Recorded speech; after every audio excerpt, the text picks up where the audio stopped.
ఓం గురు బ్రహ్మ గురు విష్ణు గురుదేవో మహేశ్వర గురు సాక్షాత్ పరబ్రహ్మ తస్మై శ్రీ గురవే నమః.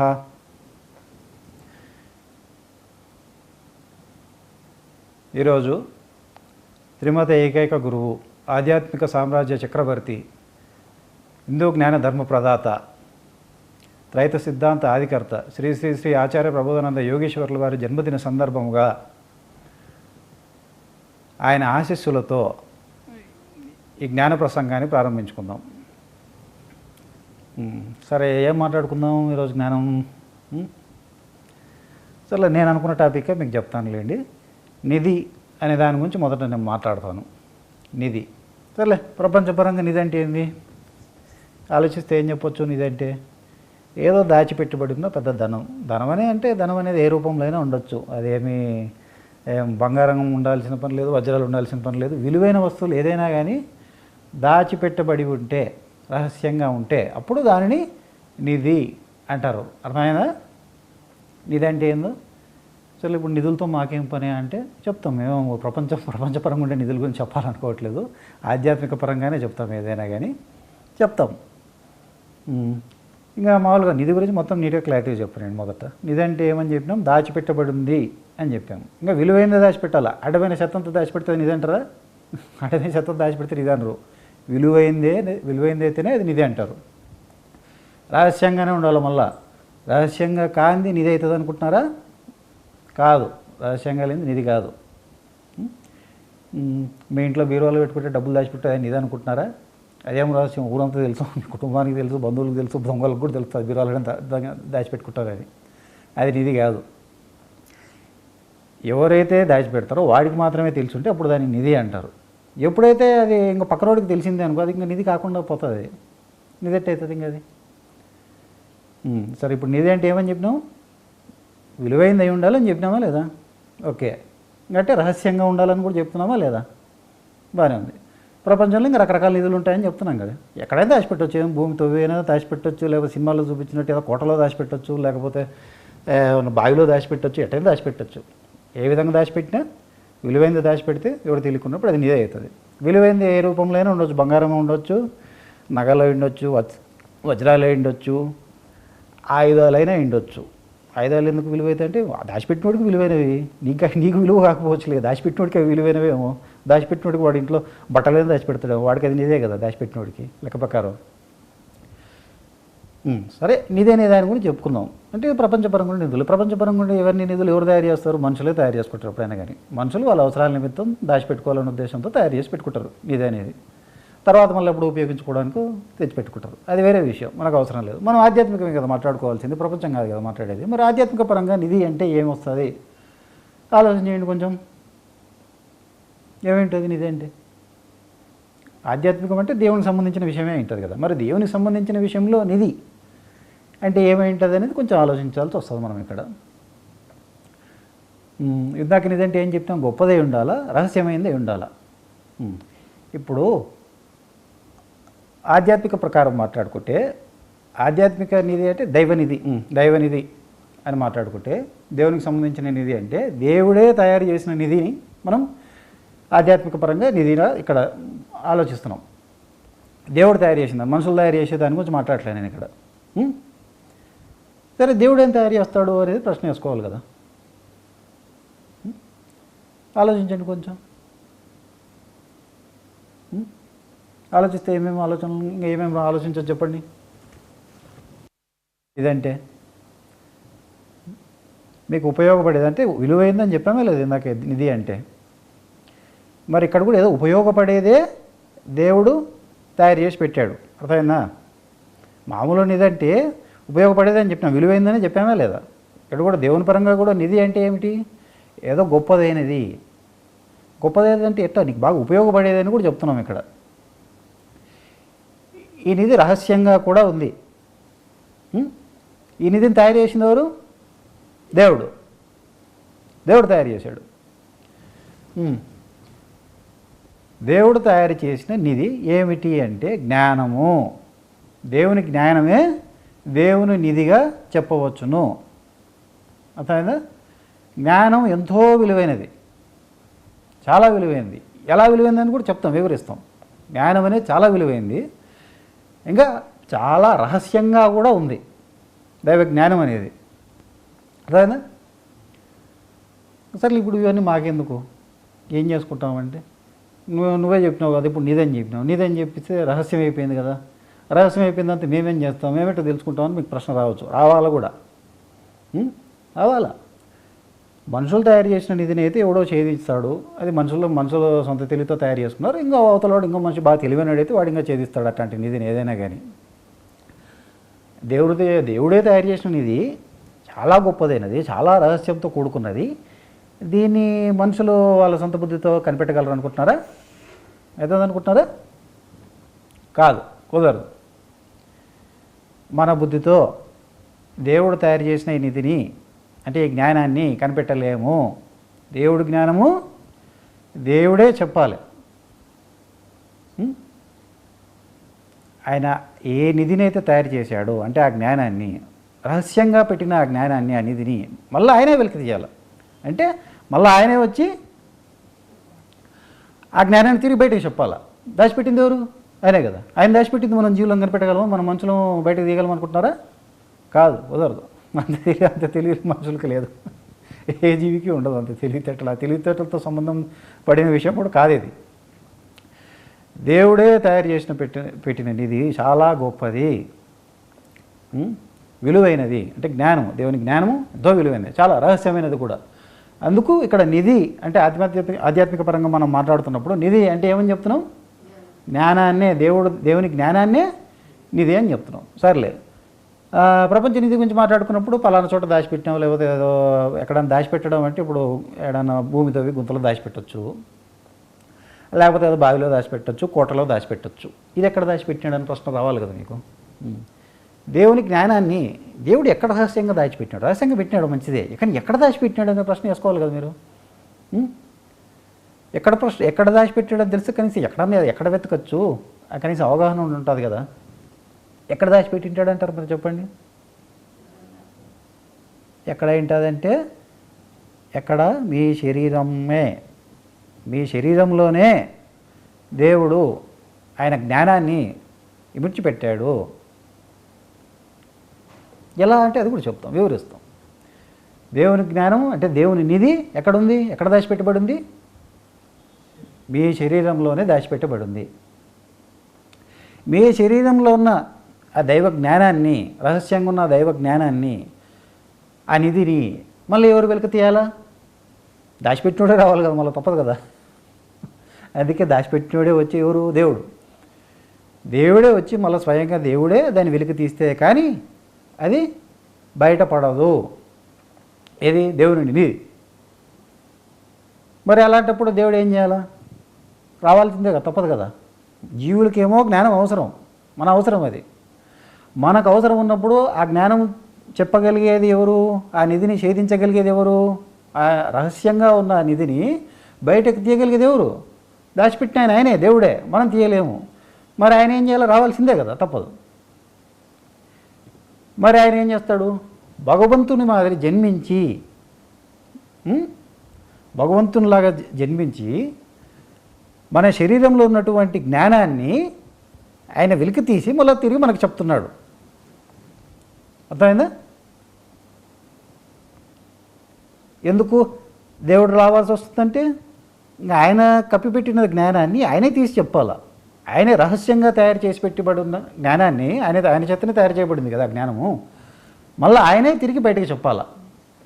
అందుకే భగవంతుడే అంటే దేవుడే మళ్ళీ భగవంతుడిలాగా జన్మించి తిరిగి ఆ నిధిని దాచిపెట్టుబడి ఉన్న జ్ఞానాన్ని మళ్ళీ తిరిగి బయటకు చెప్పాలా. అర్థమైంది? ఇంతవరకు బాగానే క్లారిటీగా. నేను చెప్పే టాపిక్లు ఇంకా చెప్పబోయే టాపిక్లు కొంచెం కష్టంగానే ఉంటాయి, అర్థం చేసుకోవడానికి కొంచెం సులువుగా అయితే ఉండవు. అందుకే శ్రద్ధగా పెట్టుకొని కొంచెం బుద్ధి వాడుతూ వినండి. కొంచెం సులభమైతే కాదు చెప్పేవి, ఇవన్నీ ఇంకా చాలా ఉన్నాయి చెప్పాల్సినవి. సరే, ఇప్పుడు నిధి అంటే ఏందో చెప్పడం జరిగింది, ప్రపంచపరంగా దాని అర్థం ఏందో చెప్పడం జరిగింది. అదేవిధంగా ఆధ్యాత్మికంలో నిధి అంటే దేన్ని సంబోధిస్తున్నాం? నిధి అంటే ఇక్కడ దైవ జ్ఞానము అని స్పష్టంగా చెప్పడం జరిగింది. ఇప్పుడు రహస్యంగా ఉందా లేదా? దేవుని జ్ఞానము రహస్యంగానే ఉంది. గొప్పదే కదా, గొప్పదే, విలువైందే. అందుకే దీన్ని నిధిగా పిలుస్తున్నాం. ఇప్పుడు నిధిని మళ్ళీ చెప్పాలి, మళ్ళీ తీయాల్సింది ఎవరు? దేవుడే. ఏ విధంగా వస్తాడు? భగవంతుని మాది భూమి మీద, అంటే మన వలే మనిషి వలే జన్మ తీసుకొని మన మాదిరే ఉంటూ మనకి మళ్ళా శరీరంలో అంతర్గతంగా ఉన్న దైవ జ్ఞానాన్ని మళ్ళీ మనకి వివరించిపోతాడు దేవుడు. ఇంతవరకు క్లారిటీ ఉంది. సరే, ప్రపంచ నిధులు ఉన్నాయిలే, ప్రపంచ నిధులు ఏముంటాయో, బంగారం ఉందనుకుందాంలే, నీకు దొరికింది అనుకో, ఏదో పొరపాటుగా దొరికింది అనుకుందాం నిధి. ఏం చేస్తావు బంగారం దొరికితే? ఉపయోగిస్తావా? ఉపయోగిస్తావు. ఎందుకు ఉపయోగించావు? బంగారం విలువ నీకు తెలుసు కదా, బాగా తెలుసు కదా, ఎట్టైనా ఉపయోగించుకుంటావు. సరే, బంగారం కాదు వజ్రాలు దొరికితే వజ్రాలు కూడా బాగా విలువైనని తెలుసు కదా, ఉపయోగించుకుంటావు. ఎలా ఉపయోగించుకోవాలి నీకు తెలుసు. పోయి అమ్ముకుంటే డబ్బులు వస్తాయి నీకు. ఆ డబ్బులతో మళ్ళీ ఇంకా వేరే నీ అవసరాలు తీర్చుకోవచ్చు. అంటే నీకు ఉపయోగపడుతుందా లేదా అది? నీకు ఉపయోగపడుకోకుండా వేరేదేమో దొరికింది అనుకో, దాచిపెట్టినాడు, వాడికి కూడా అవసరమైంది ఏదో దాచిపెట్టినాడు అనుకుందాం. కానీ నీకు తవ్వి పెట్టిన తర్వాత నీది అని వాడెవడో నీదేం దాచిపెట్టుకుంటాడు, వాడికి అవసరమైన వస్తువులన్నీ. కానీ నువ్వు తవ్వి తీస్తే నీకు దొరికినాయి వస్తువులు పొరపాటుగా. నీకు దొరికినప్పుడు మరి దాంట్లో నీకు విలువైన వస్తువులో కనపరాలేదే అనుకో, నీకు దానివల్ల ఏమైనా ప్రయోజనం ఉందా? ఏమన్నా? ఏం ప్రయోజనం లేదు. ఓ పిచ్చోడు ఉన్నాడు అనుకో, మతిస్థిమితం లేని వ్యక్తికి, వాడికి బంగారం చేతిలో పెట్టినా వాడికి ఏమైనా ఉపయోగమా? వాడేమనుకుంటాడు దాన్ని? ఏదో రాయి అనుకుంటాడు అంతే, బాగా మెరుస్తుంది రాయి అనుకొని మళ్ళీ పక్కన ఇసిరి కొడతాడు. వృధానే కదా. అట్టా ఇప్పుడు నేను చెప్తున్నా నిధి గొప్పదని చెప్తున్నాను, దేవుడు తయారు చేసిన నిధి, దేవుడి జ్ఞానం గొప్పదని నేను చెప్తున్నా.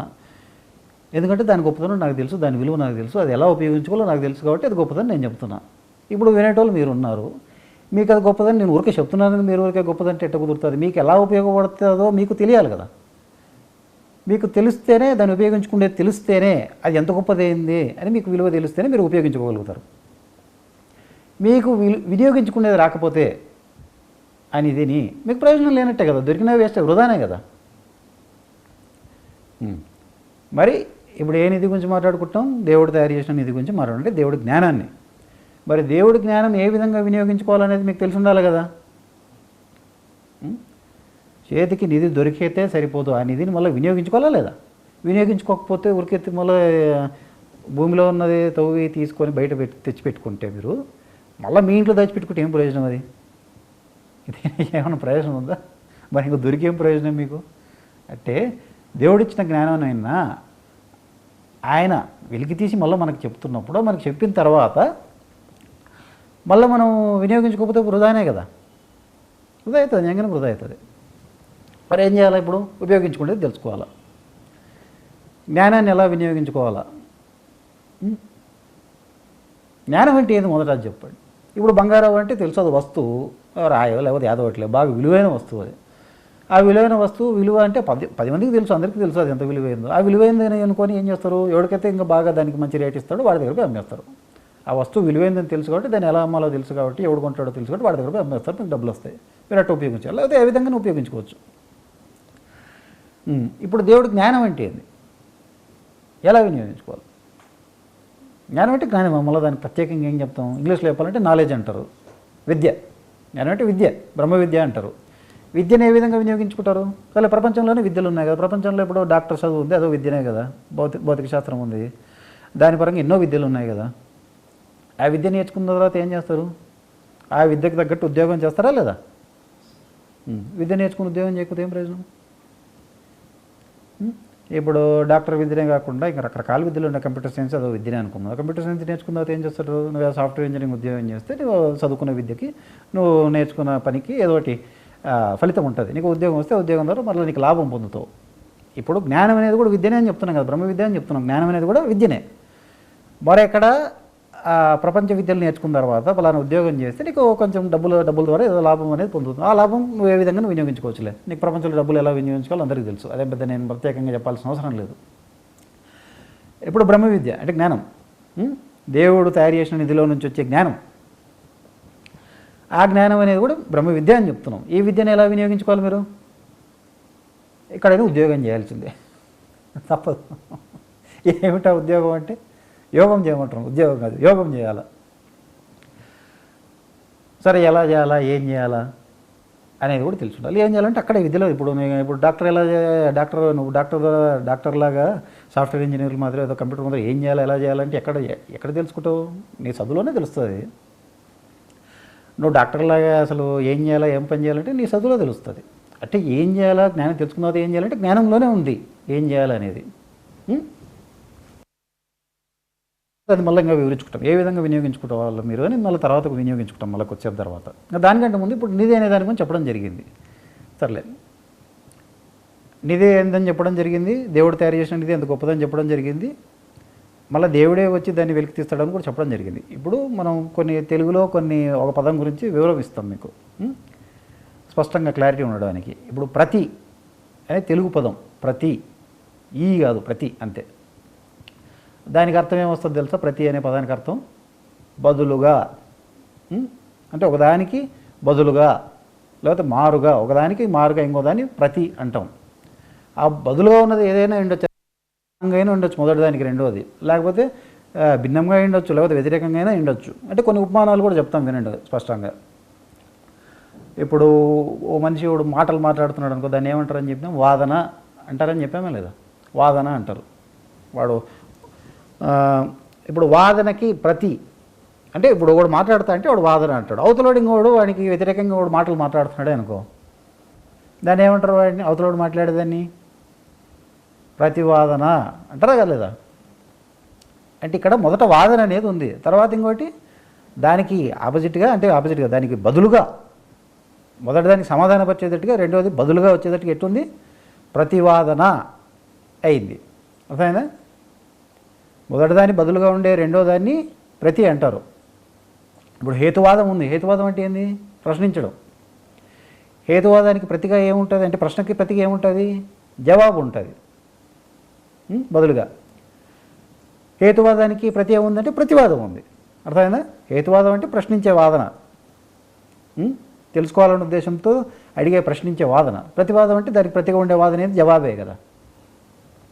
సర్లే, ఇంకా ఉపమానాలు చెప్పాలంటే ఇప్పుడు ఒక చర్య ఉంటుంది, అంటే ఒక కార్యాన్ని ఒక చర్య అంటాం కదా. దానికి బదులుగా ఇంకోటి అవతలోడు ఇంకోటి చేస్తే ఏమంటారు? దాన్ని చర్యకు ప్రతిచర్య ఉంటుంది అంటారు కదా. మరి చర్య ఒకటి ఉంది, దానికి బదులుగా ఇంకొంది ఆపోజిట్లో ప్రతిచర్య, అంటే దానికి వ్యతిరేకంగా ఇంకోటి ప్రతిచర్య అనేది ఒకటి ఉంది. ఇంకా ఘటన, ఏదైనా ఘటన అంటే ఏదో కార్యం, అది మళ్ళీ కార్యమే ఘటన. అంటే ఒక ఘటన జరిగితే దానికి ఇంకా వ్యతిరేకంగా ఏం చేయొచ్చు? ప్రతిఘటన. సినిమాల్లో ఎన్నిటర్గా డైలాగ్ లేడో, మేము ప్రతిఘటిస్తాము అని. ప్రతిఘటిస్తామంటే ఏంది? మొదట వాళ్ళు చేసిన దానికి వీళ్ళు ఏదో మళ్ళీ రివర్సల్ ఇంకోటి చేస్తామని మేము ప్రతిఘటిస్తాము అని చెప్తున్నారు. మొదట జరిగిన ఘటనకి వీళ్ళు మళ్ళీ మేము ప్రతిఘటన మేము చేస్తాము అని చెప్తున్నారు. ప్రతిఘటన అంటే అంతే కదా. ఇంత యుద్ధ భూమిలో సైన్యం ఉందనుకో, రెండు సైన్యాలు ఉన్నాయనుకో, సైన్యం దాడి చేసిందనుకో, రెండో సైన్యం వాళ్ళు ఏం చేయాలా? దానికి ప్రతిగా ఏం చేయాలా? ప్రతిదాడి చేయాలా. అదే కదా ప్రతి అంటే అర్థం. అదే సైన్యం గురించి మాట్లాడుకుంటే, ఒక సైన్యం వాళ్ళు వ్యూహం రచించినారే అనుకో. వ్యూహం అంటే తెలుసు కదా, అవతల శత్రు సైన్యాన్ని ఎలా ఓడించాలని ప్లాన్ వేసుకుంటే వ్యూహం అంటారు. ఇప్పుడు ఆ వ్యూహానికి శత్రు ఒక సైన్యము వ్యూహం వేస్తే ఇంకో సైన్యం ఏం చేస్తుంది? దానికి ఇంకో వ్యూహం పనుతుంది. దాన్ని ఏమంటారు అప్పుడు? వ్యూహానికి ప్రతివ్యూహం. అర్థమైందా? ప్రతివ్యూహం అంటారు. అట్టే ఇంకా ఉపమానాలు మీకు ఇంకా స్పష్టంగా అర్థంగా ఇంకా ఉపమానాలు నీట్గా చెప్తాం. పక్షము అంటారు. పక్షం అంటే ఏంది? 10 మంది గుంపుని గెలిచినారు అనుకో, 10 మంది గుంపు కలిసి అందరూ ఒకటే మాట మీద ఉన్నారు అనుకో, వాళ్ళందరూ ఒక పక్షం అంటారా లేదా? అంటారు. వాళ్ళందరూ ఒక పక్షము అంటారు. సర్లే, వాళ్ళు కాకుండా, ఆ పక్షం కాకుండా దానికి ఆపోజిట్ ఇంకో పక్షం ఉందనుకో, దాన్ని ఏమంటారు? ప్రతిపక్షం అంటారు. అంతే కదా. వాళ్ళకి బదులు వీళ్ళు సపరేట్ వీళ్ళు ఉన్నారు. అంటే వాళ్ళ వాదన వేరు, వీళ్ళ వాదన వేరు. వీళ్ళు ఏమవుతారు? ప్రతిపక్షమే అవుతారు. అర్థమైందా ఇంతవరకు? ఇంకా ఎగ్జాంపుల్ చెప్పండి. అర్థి అని చెప్పినాం. అర్థి అంటే ఏంది? ఒకటి అర్థించేవాడిని ఒకటి అర్థి అంటాం. ఫలాంది అర్థిస్తుంటే వాడు అర్థి అంటాం. విద్యార్థి అంటే ఏంది? విద్యను అర్థించేవాడిని విద్యార్థి అంటామా లేదా? సర్లే, ఇప్పుడు ఏమన్నా రన్నింగ్ రేస్లో పాల్గొన్నాం అనుకో, ఏదన్నా ఆటల పోటీలు ఏదో పోటీలో పాల్గొన్నాం అనుకో, 10 మంది పిల్లలు పోటీలో పాల్గొంటున్నారు అనుకో, వాళ్ళందరూ ఏం అర్థిస్తుంటారు? ఫస్ట్ ర్యాంక్ అంటే ఫస్ట్ నేనే రావాలా పోటీలో, నంబర్ 1 10 నాకే దక్కాలని అర్థిస్తా అంటారా లేదా? అర్థిస్తా అంటారు. ఒకటి అర్థిస్తాడులే, మిగతా 9 మంది ఏం అర్థిస్తారు? వాడి మాదిరే అర్థిస్తారా? వాడు మొదటోడు గెలిచాలని అర్థిస్తారా? ఎవడు వాడు అర్థిస్తాడు, ఎవడికి వాడు ఏమైనా అర్థిస్తాడు? నేను గెలిచాలని అర్థిస్తాడు. అదే కదా అర్థించేది. మరి మొదటోడికి మిగతా వాళ్ళందరూ ఏం చేస్తున్నారు? మొదటోడు అర్థించిన దానికి మిగతా వాళ్ళందరూ ప్రతిగా, అంటే దానికి బదులుగా ఇంకోటి అర్థిస్తున్నారా లేదా? మరి అప్పుడు ఏమవుతున్నారు? మొదటివాడికి మిగతా 9 మంది ఏమవుతున్నారు? ప్రతి ప్లస్ అర్థి ఏమొస్తుంది? ప్రత్యర్థి. అర్థమైందా లేదా? ప్రతి అనే పదాక్షరం ఎలా వాడాలని. ప్రత్యర్థి. 9 మంది ఏమవుతారు? ప్రత్యర్థులు అవుతారు. వాడు అర్థించేదానికి వీళ్ళు ప్రతి ఇంకోటి అర్థిస్తున్నారని ప్రత్యర్థి అంటారు. అంటే ఇంతవరకు చెప్పిన ప్రతి అనే చెప్పిన అర్థాలని ఏంది? దానికి ఉన్న విభిన్నంగా ఉన్నదాన్ని వ్యతిరేకంగా ఉన్న వాటికి చెప్తున్నాం. అంటే వ్యతిరేకం ఉండాలని ఏం లేదు, బదులుగా ఉంటుందని ముందే చెప్పాం కదా. వ్యతిరేకమైన ఉండొచ్చు, సమానమైన ఉండొచ్చు అని చెప్తున్నాం కదా. ఇప్పుడు బింబము అంటే ఏంటి? ఆకారము అని వస్తుంది. బింబము అంటే, బింబం అంటే ఆకారం.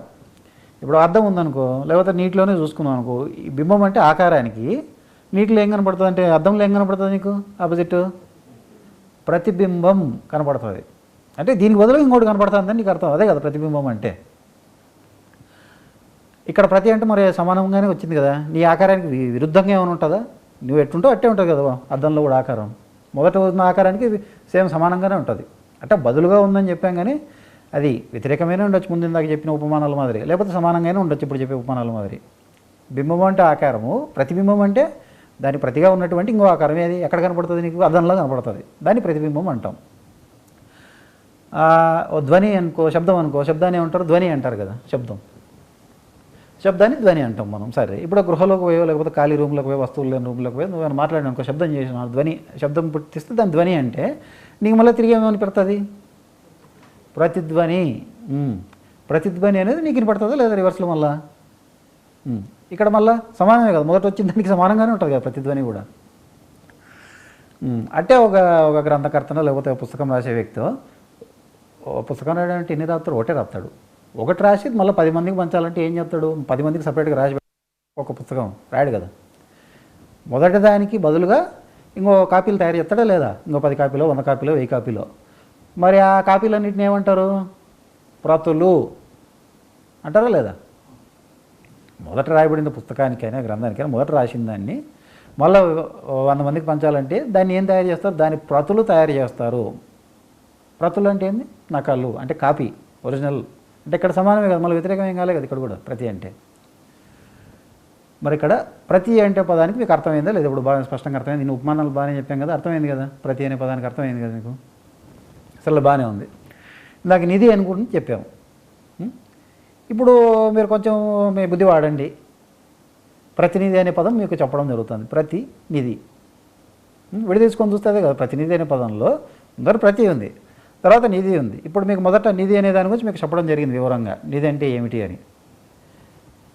ప్రతి అంటే ఇప్పుడు మీకు వివరంగా, ప్రతి అంటే ఎందుకు కూడా మీకు వివరంగా చెప్పడం జరిగిందా లేదా? ఇప్పుడు స్పష్టంగా క్లియర్గా చెప్పడం జరిగింది. ఇప్పుడు మీరే మీ బుద్ధి వాడి చెప్పండి. ప్రతినిధి అంటే ఏమర్థం తీసుకోవచ్చు? నిధికి బదులుగా. నిధికి బదులుగా అంటే మొదటిదాన్ని సమాధానపరిచే విధంగా ఏదైనా, అంటే మొదటిదానికి బదులుగా కానీ, మొదటిదాన్ని సమాధానపరిచే విధంగా, లేకపోతే మొదటిదానికి సమానంగా ఉండేది ఏదైనా కానీ దానికి ప్రతి అవుతుంది కదా. ఇప్పుడు నిధి అని చెప్పాం. ఇక్కడ దేవుని జ్ఞానము మనం నిధిలాగా సంబోధిస్తున్నాం. నిధి అంటే దేవుని జ్ఞానం. ఇప్పుడు ప్రతినిధి అంటే ఏమర్థం తీసుకోవాలా? ఆ నిధికి ప్రతిగా, అంటే ఆ నిధితో సమానం, లేకపోతే ఆ మొదట రహస్యంగా ఉన్నటువంటి దానికి సమాధానం పరిచేది ఏంది? రహస్యాన్ని బట్టబయలు చేసే ఆయన ప్రత్యే కదా. ఇదంటే రహస్యంగా ఉంది. ఆ రహస్యంగా ఉన్నదానికి ప్రతిగా ఏంది? ఆయన ఏముంది అని ఆ రహస్యాన్ని లేకుండా చేస్తున్నాడు. అందుకు దేవుడు ఏం చెప్పినాడు? నా ప్రతినిధిని పంపిస్తాను అని చెప్పినాడా లేదా దేవుడు? మరి ప్రతినిధి అనే పదానికి అర్థమైందా ఇప్పుడు మీకు? అర్థమైందా మీకు ప్రతినిధి అనే పదానికి అర్థం? నిధి అంటే ఏందో చెప్పడం జరిగింది. దేవుని జ్ఞానం ఇక్కడ నిధి మనకి మీ శరీరంలో ఉండే జ్ఞానమే. ఆ నిధికి ప్రతిగా ఎవరు? భగవంతుడు. భగవంతుడు ప్రతి, ఆ నిధికి ప్రతినిధిగా ఆయన వచ్చి జ్ఞానాన్ని మళ్ళీ మీకు తిరిగి బయటకు, రహస్యంగా ఉన్న జ్ఞానాన్ని వెలికి తీసి మీకు తెలియజేస్తున్నాడు. అది ప్రతినిధి అనే పదానికి అర్థం. గుర్తుపెట్టుకోండి ఎప్పటికైనా కానీ. దేవుని విషయంలో ప్రతినిధి అంటే ఏం తీసుకోవాలా? భగవంతుడు అని తీసుకోవాలా. ఎందుకంటే ఆయన దాచిపెట్టింది, ఆ నిధిని దాచిపెట్టింది ఆయనే. ఆ దాచిపెట్టినది మళ్ళీ ఆయనే బయటకు తీయాలా. ఆయన తీస్తున్నాడు కాబట్టి ఆయనే మళ్ళీ ఆ నిధికి ప్రతిగా ఆయనే ఉన్నాడు కాబట్టి, దాని సమానంగా దాన్ని బట్టబయలు చేసే విధంగా ఆయనే ఉన్నాడు కాబట్టి మళ్ళీ ఆయన్నే ప్రతినిధి అని చెప్పాల్సి వస్తుంది. నిధి తయారు చేసింది ఆయనే, మళ్ళీ ఆ నిధిని వెలికి తీయడానికి వచ్చేది మళ్ళీ మనకు బట్టబయలు చేయడానికి, ఆ రహస్యాన్ని బట్టబయలు చేయడానికి, ఆ నిధిని వెలికి తీయడానికి చెప్పేది కూడా ఆయనే, ప్రతినిధే. అర్థమైందా? నిధి అంటే ఏందో అర్థమైంది, ప్రతినిధి అంటే ఏందో అర్థమైంది కదా. సరే, ఇందాక మొదట ఏం చెప్పినాం, ఇప్పుడు మీకు అర్థమైంది ప్రతినిధి అంటే ఏందో అర్థమైంది, మంచిదే, మేలు, మీకు ఓకే.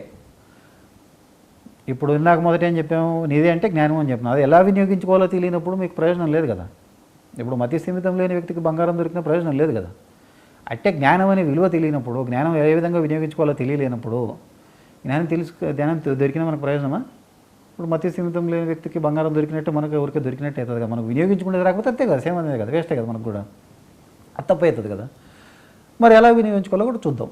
విద్య అని చెప్పడం జరిగింది. విద్యని ఏ విధంగా వినియోగించుకోవాలో ఉద్యోగం చేసి వినియోగించాలి. సరే, ఉద్యోగం ఎలా చేయాలంటే ఆ విద్యలో ఉంటుందని చెప్పినాం. ఆ విద్యలో మరి విద్యలో ఏం నేర్పిస్తున్నాడు అనేది మళ్ళీ ఇప్పుడు చూసుకుందాం. భగవంతుడు ఏం చెప్తున్నాడు మనకి? 3 ధర్మాలు చెప్తున్నాడు. 3 ధర్మాలు అంటే 3 యోగాలు: బ్రహ్మయోగము, కర్మయోగము, భక్తి యోగము. యోగం ఆచరించడానికి అంటే 3 ధర్మాలు తెలియజేసే నిమిత్తమే ఈ జ్ఞానం అంతా చెప్పడం. ఈ యోగంలో నీకు ఎవరు తెలియబడతారు?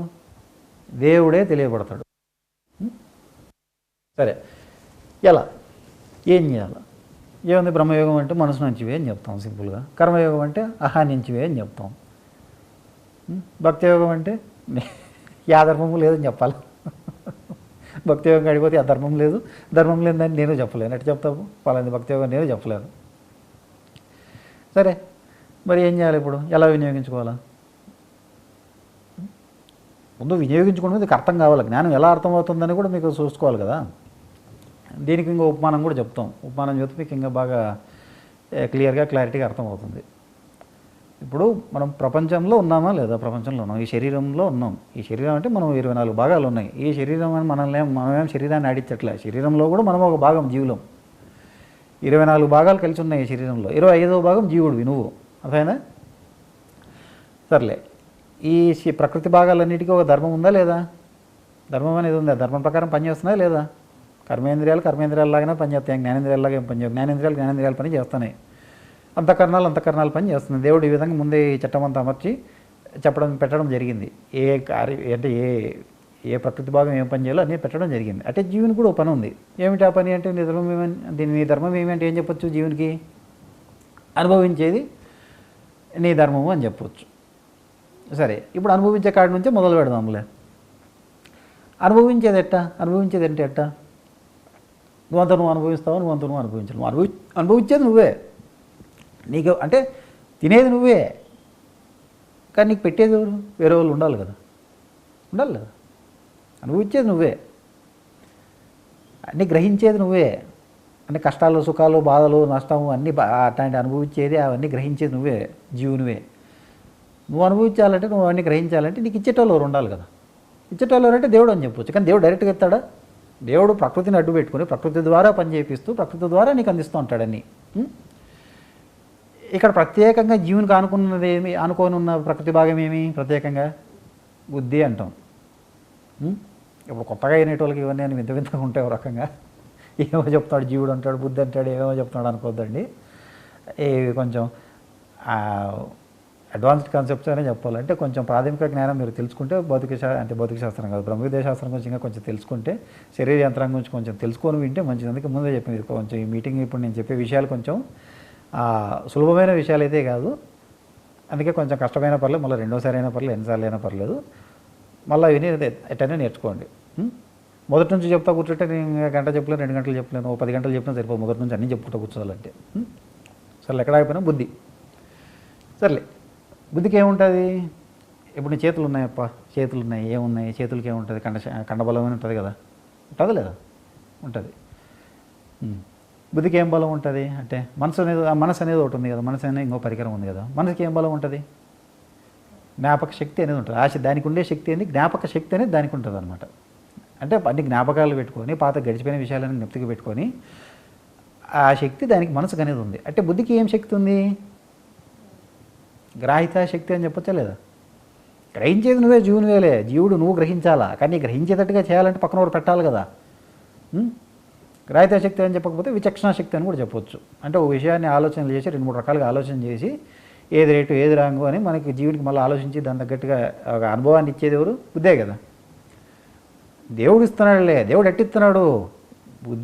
బుద్ధి ద్వారా బుద్ధిని నడిపిస్తూ నీకు ఇస్తున్నాడు. దేవుడు నీకు ఇస్తున్నాడు అని ఎట్టిస్తాడు? బుద్ధి ద్వారా అనుభవానికి ఇస్తున్నాడు. డైరెక్ట్ వస్తాడా? డైరెక్ట్ దేవుడు ఎందుకు ఇస్తాడు?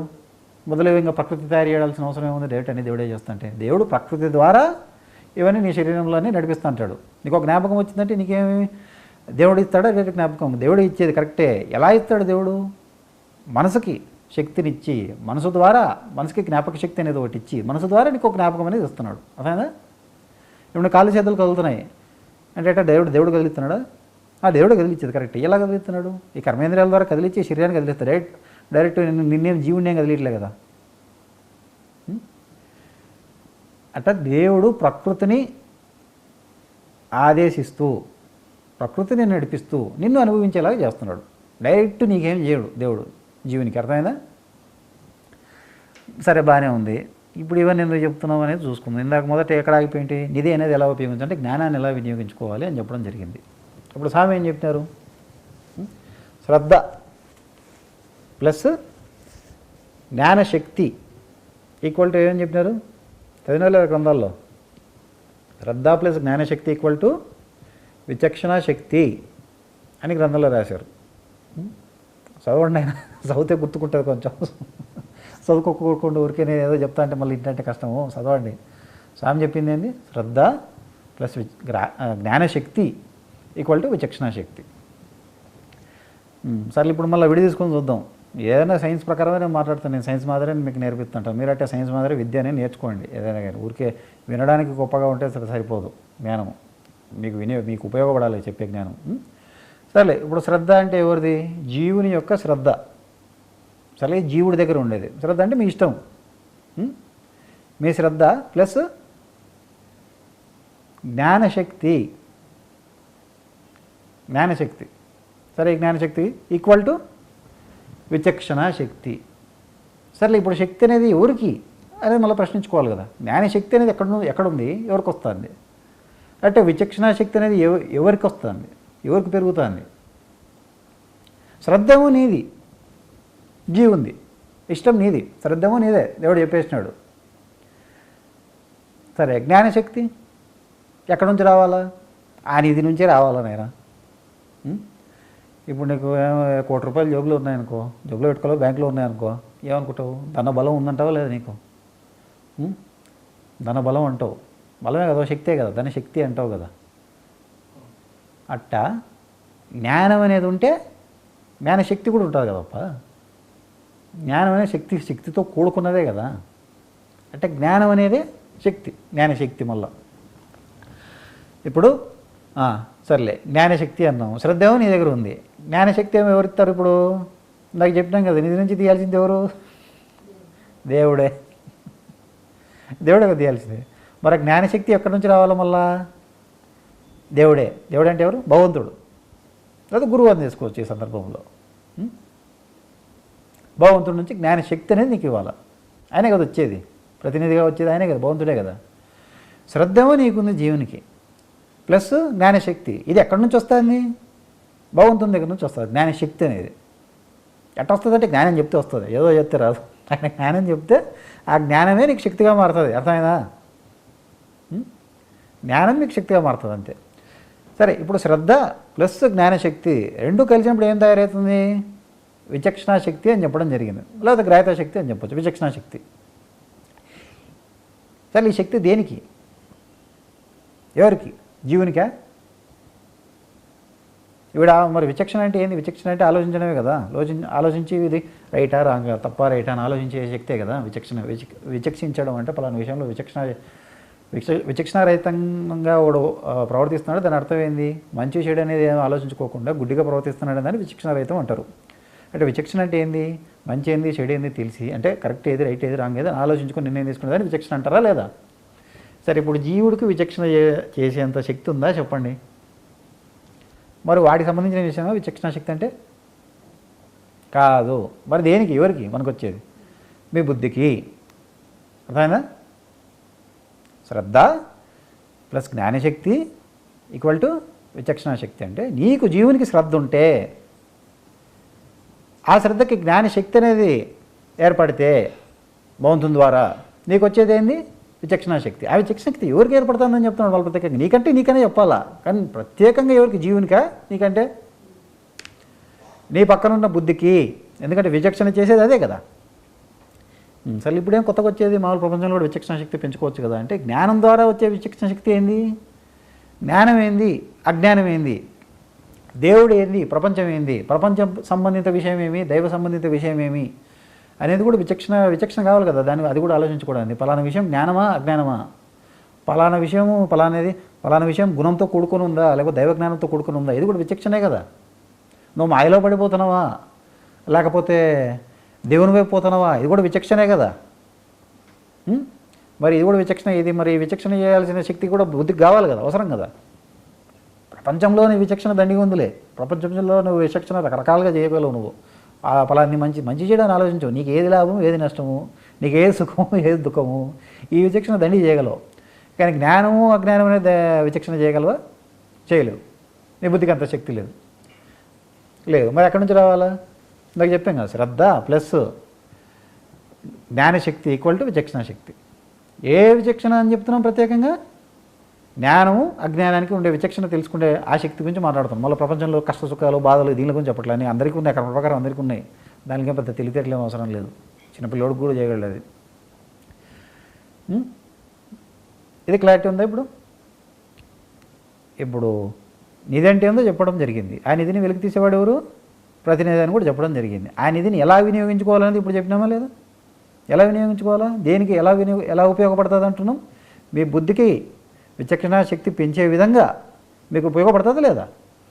అదే ప్రపంచంలో నిధి దొరికింది అనుకో, నీకేముంది? ధనబలం పెరుగుతుంది అనుకుంటావు కదా. ఆ దొరికిందంతా నువ్వు ఖర్చు పెట్టుకొని నీకు అవసరాలు తీర్చుకుంటావా లేదా? ఎలా ఖర్చు పెట్టుకోవాలో తెలుసుకోవాలి. ఇక్కడైనా ఎలా ఖర్చు అంటే ఇక్కడైనా నీకు ఏ విధంగా మార్పు తెచ్చుకోవచ్చు అంటే జ్ఞానం ద్వారా నీలో ఏ మార్పు తెచ్చుకోవచ్చు అనేది క్లారిటీ ఉండాలి కదా నీకు కూడా. ఆ విషయం అవగాహన లేకపోతే వృధానే. ఇప్పుడు ఎలా వినియోగించుకోవాలా జ్ఞానాన్ని అంటే జ్ఞానశక్తిని? నీ విచక్షణ శక్తి పెంచుకునే విధంగా వినియోగించుకోవచ్చనే కదా దేవుడు చెప్తుంది ఇక్కడ. సర్లే, దీనికి ఉపమానం చెప్తాం. ఇప్పుడు శరీరం ఉంది, శరీరానికి ఇప్పుడు కండబలం ఉంది అనుకుందాం. శారీరక బలం అన్నాంలే. శారీరక బలం అంటే నీ చేతులతో కాలు కదిలేదు, కానీ నువ్వు ఏమన్నా పని చేయాలన్నా కానీ శారీరకంగా, ఇది శారీరక ఇదంతా బలమే కదా, శరీరానికి బలమే కదా. సరే, ఇది కార్యం చేయగలుగుతాయి. శరీరం అనేది రకరకాల కార్యాలు చేయగలుగుతుంది. సరే, దీనికి బలం కావాలా వద్దా? అదో బలమే కదా. ఈ బలం పెరగాలంటే ఏం చేస్తావు? శారీరక బలం పెరగాలంటే ఏం చేస్తావు? కసరత్తు చేస్తావు, అంతే కదా. సరే, కసరత్తు చేసినంత మాత్రాన బలం పెరుగుతుందా? కసరత్తు చేస్తావు, మంచిదే, బాగా శ్రమ పడతావు, శరీరానికి బాగా యాక్టివ్గా తయారవుతుంది. తర్వాత తినాలి కదా. ఆహారం తీసుకోకపోతే బయట నుంచి శరీరానికి ఆహారం అందకపోతే నీ శరీరం బలపడుతుందా, క్షీణిస్తుందా? క్షీణిస్తుంది ఆహారం లేకపోతే, అంతే కదా. ఎందుకంటే దాని ధర్మం, శరీరం యొక్క ధర్మం అది. అది కష్టపడితే ఆ కష్టపడిన దాని తగ్గట్టుగా మళ్ళీ నువ్వు శరీరానికి ఆహారం ఇస్తే శరీరం అనేది దృఢపడుతుందా లేదా? పడుతుంది, కరెక్టే కదా. నువ్వు కష్టపడుకోకుండా ఊరికే తింటే ఏమవుతుంది? శరీరంతో కష్టపెట్టుకోకుండా, శ్రమ పడుకోకుండా, శరీరంతో అంటే కసరత్తే లేకుండా ఊరికే తింటా కూర్చుంటే ఏమవుతుంది? కొవ్వు వేరుకుంటుంది, అంటే ఏ ప్రయోజనం లేదు. అంటే నువ్వు కసరత్తు చేయాలా అంటే ఎక్సర్సైజ్ చేయాల్సిందే. ఎక్సర్సైజ్ చేసి అంటే బలం పెరగాలంటే కసరత్తు చేయాలా, ఆహారము తీసుకోవాలా. ఈ రెండు కుదిరినప్పుడే నీకు ఏం అడుగుతుంది? శరీరానికి బలం పెరుగుతుందా లేదా? ఇక్కడ అంతే కదా, నీకు శ్రద్ధ ఉండాలా. మరి శ్రద్ధ ఉండేది కసరత్తు చేసేది ఒకటేనా అంటే ఇక్కడ అటు ఉపమానాలు అట్ట కాదు. మళ్ళీ శ్రద్ధ ఉన్నప్పుడు ఏం మారుతుంది అనుకుంటాం మీ తలకాయలో? శ్రద్ధ ఉంటే మీ బుద్ధిలో మార్పు ఉంటుంది. బుద్ధి అనేది రెండు పొరలుగా ఉంటుందని చెప్పినారు లేదా స్వామి? రెండు పొరలు ఉంటాయని చెప్పడం జరిగింది, రెండు పొరలుగా ఉంటాయని చెప్పడం జరిగింది. అంటే రెండు విధాలుగా ఉంటుంది, అంటే రెండు కోణాల్లో ఉంటుందని కూడా చెప్పచ్చు.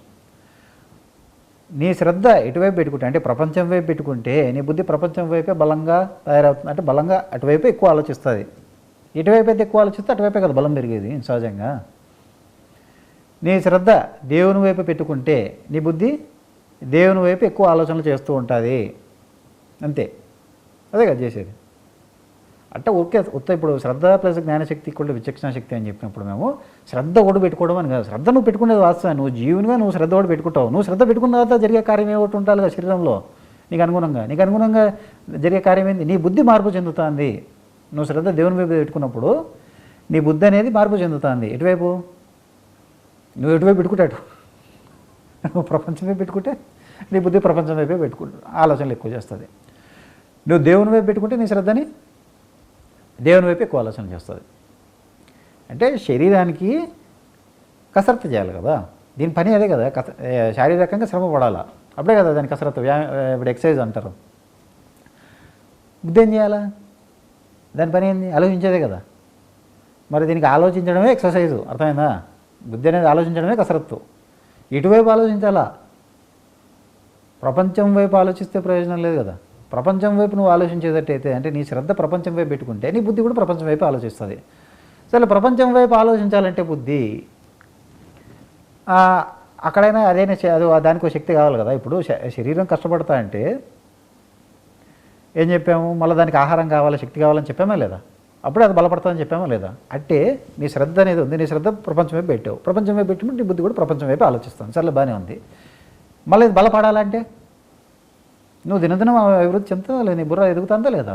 10 సంవత్సరాలకి ఇప్పుడు పోయిన సంవత్సరానికి ఈ సంవత్సరానికి నీ బుద్ధి ఎదగలేదా? కొత్త ఆలోచన చేయలేకపోతున్నావా? రకరకాలు ఇంకా పెరిగినాయి, నీ బుద్ధి ఇంకా బాగా బలం పెరిగిందా లేదా? ఇటు పెరిగింది ప్రపంచం వైపే. ప్రపంచం వైపు దానికి పెరిగేదట్టుగా దానికి ఆహారం కావాలా వద్దాం? మళ్ళీ దానికైనా ఆహారం కావాలి, దానికి ఒక ధర్మం ఉంది కదా, దానికి శక్తి కావాలి కదా. నీకు ప్రపంచం వైపు నీ బుద్ధి బలం పెరగాలంటే దానికి కావాల్సిన ఆహారం ఏంది చెప్పండి? ఆధ్యాత్మిక శాస్త్రం ప్రకారం మాట్లాడితే దానికి ఆహారం ఏమై ఉంటుంది? విషయాలు, అంతే కదా. మీరు దానికి విషయాలు అందిస్తారు, మీ జ్ఞానేంద్రియాల ద్వారా వచ్చే విషయాలన్నీ లోపల మనసు ద్వారా పోయి బుద్ధికి చేరుతున్నాయి లేదా? ఆ విషయాలనే కదా ఇది పోయి ఆలోచించేది మళ్ళా, అంతే కదా. మీ విషయాలు దానికి ఆహారంగా మారుతున్నాయి, ఆ ఆహారం ద్వారా దానికి బలం వస్తుంది. ఏది? మీ బుద్ధికి. ఎటువైపు? ప్రపంచం వైపు. మీ శ్రద్ధ అటు పెట్టుకున్నారు కాబట్టి. ఇప్పుడు మీ శ్రద్ధ దేవుని వైపు పెట్టుకున్నారు అనుకోండి, మీ బుద్ధి ఏం చేస్తుంది? దేవుని వైపు ఆలోచన చేయడం మొదలు పెడుతుంది. ఆలోచన చేయడం మొదలు పెడతామని చెప్పిన బలం పెరుగుతుందని చెప్పలే, ఆలోచన చేయడం మొదలు పెడుతుంది. ఆలోచనలు చేయంగా అంటే కసరత్తు చేసినట్టు, ఎక్సర్సైజ్ చేసినట్టు, అది పని చేయంగా ఆ పనికి తగ్గట్టుగా దానికి ఆహారం అందుతా అంటే శక్తి అందుతా అంటే దానికి బలం పెరుగుతూ ఉంటుంది. దేనికి? మీ బుద్ధికి. అందుకే మీ శ్రద్ధ పెట్టుకుంటే మీ బుద్ధి మార్పు చెందుతుంది. బుద్ధి మార్పు చెందినప్పుడు మీ బుద్ధి దేవుని వైపు ఎక్కువ ఆలోచనలు చేస్తున్నప్పుడు ఏమి? దానికి అనుగుణంగా శ్రద్ధ ప్లస్ ఏమని చెప్పినాం? జ్ఞానశక్తి అని చెప్పినాం. అర్థమైందా? మీ శ్రద్ధ ఉంటే, మీ శ్రద్ధ ఎటువైపు మీ శ్రద్ధ ఉంటే ఏమవుతుంది? దేవుని వైపు.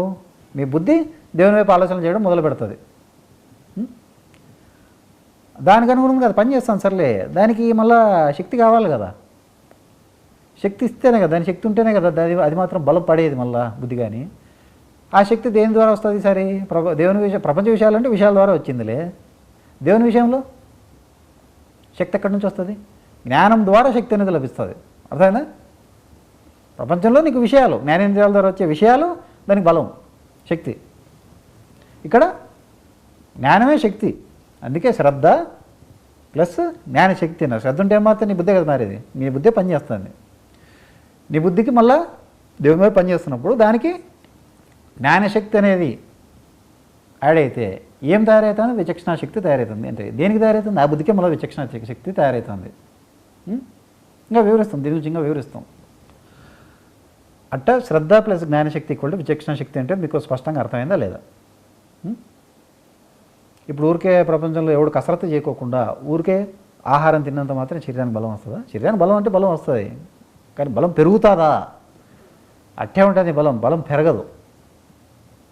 ఎక్కడైనా మీరు శ్రద్ధ లేకుండా ఊరికే జ్ఞానాన్ని తలకాయ ఎక్కించుకున్న ఏం ప్రయోజనం ఉందనుకుంటున్నారా?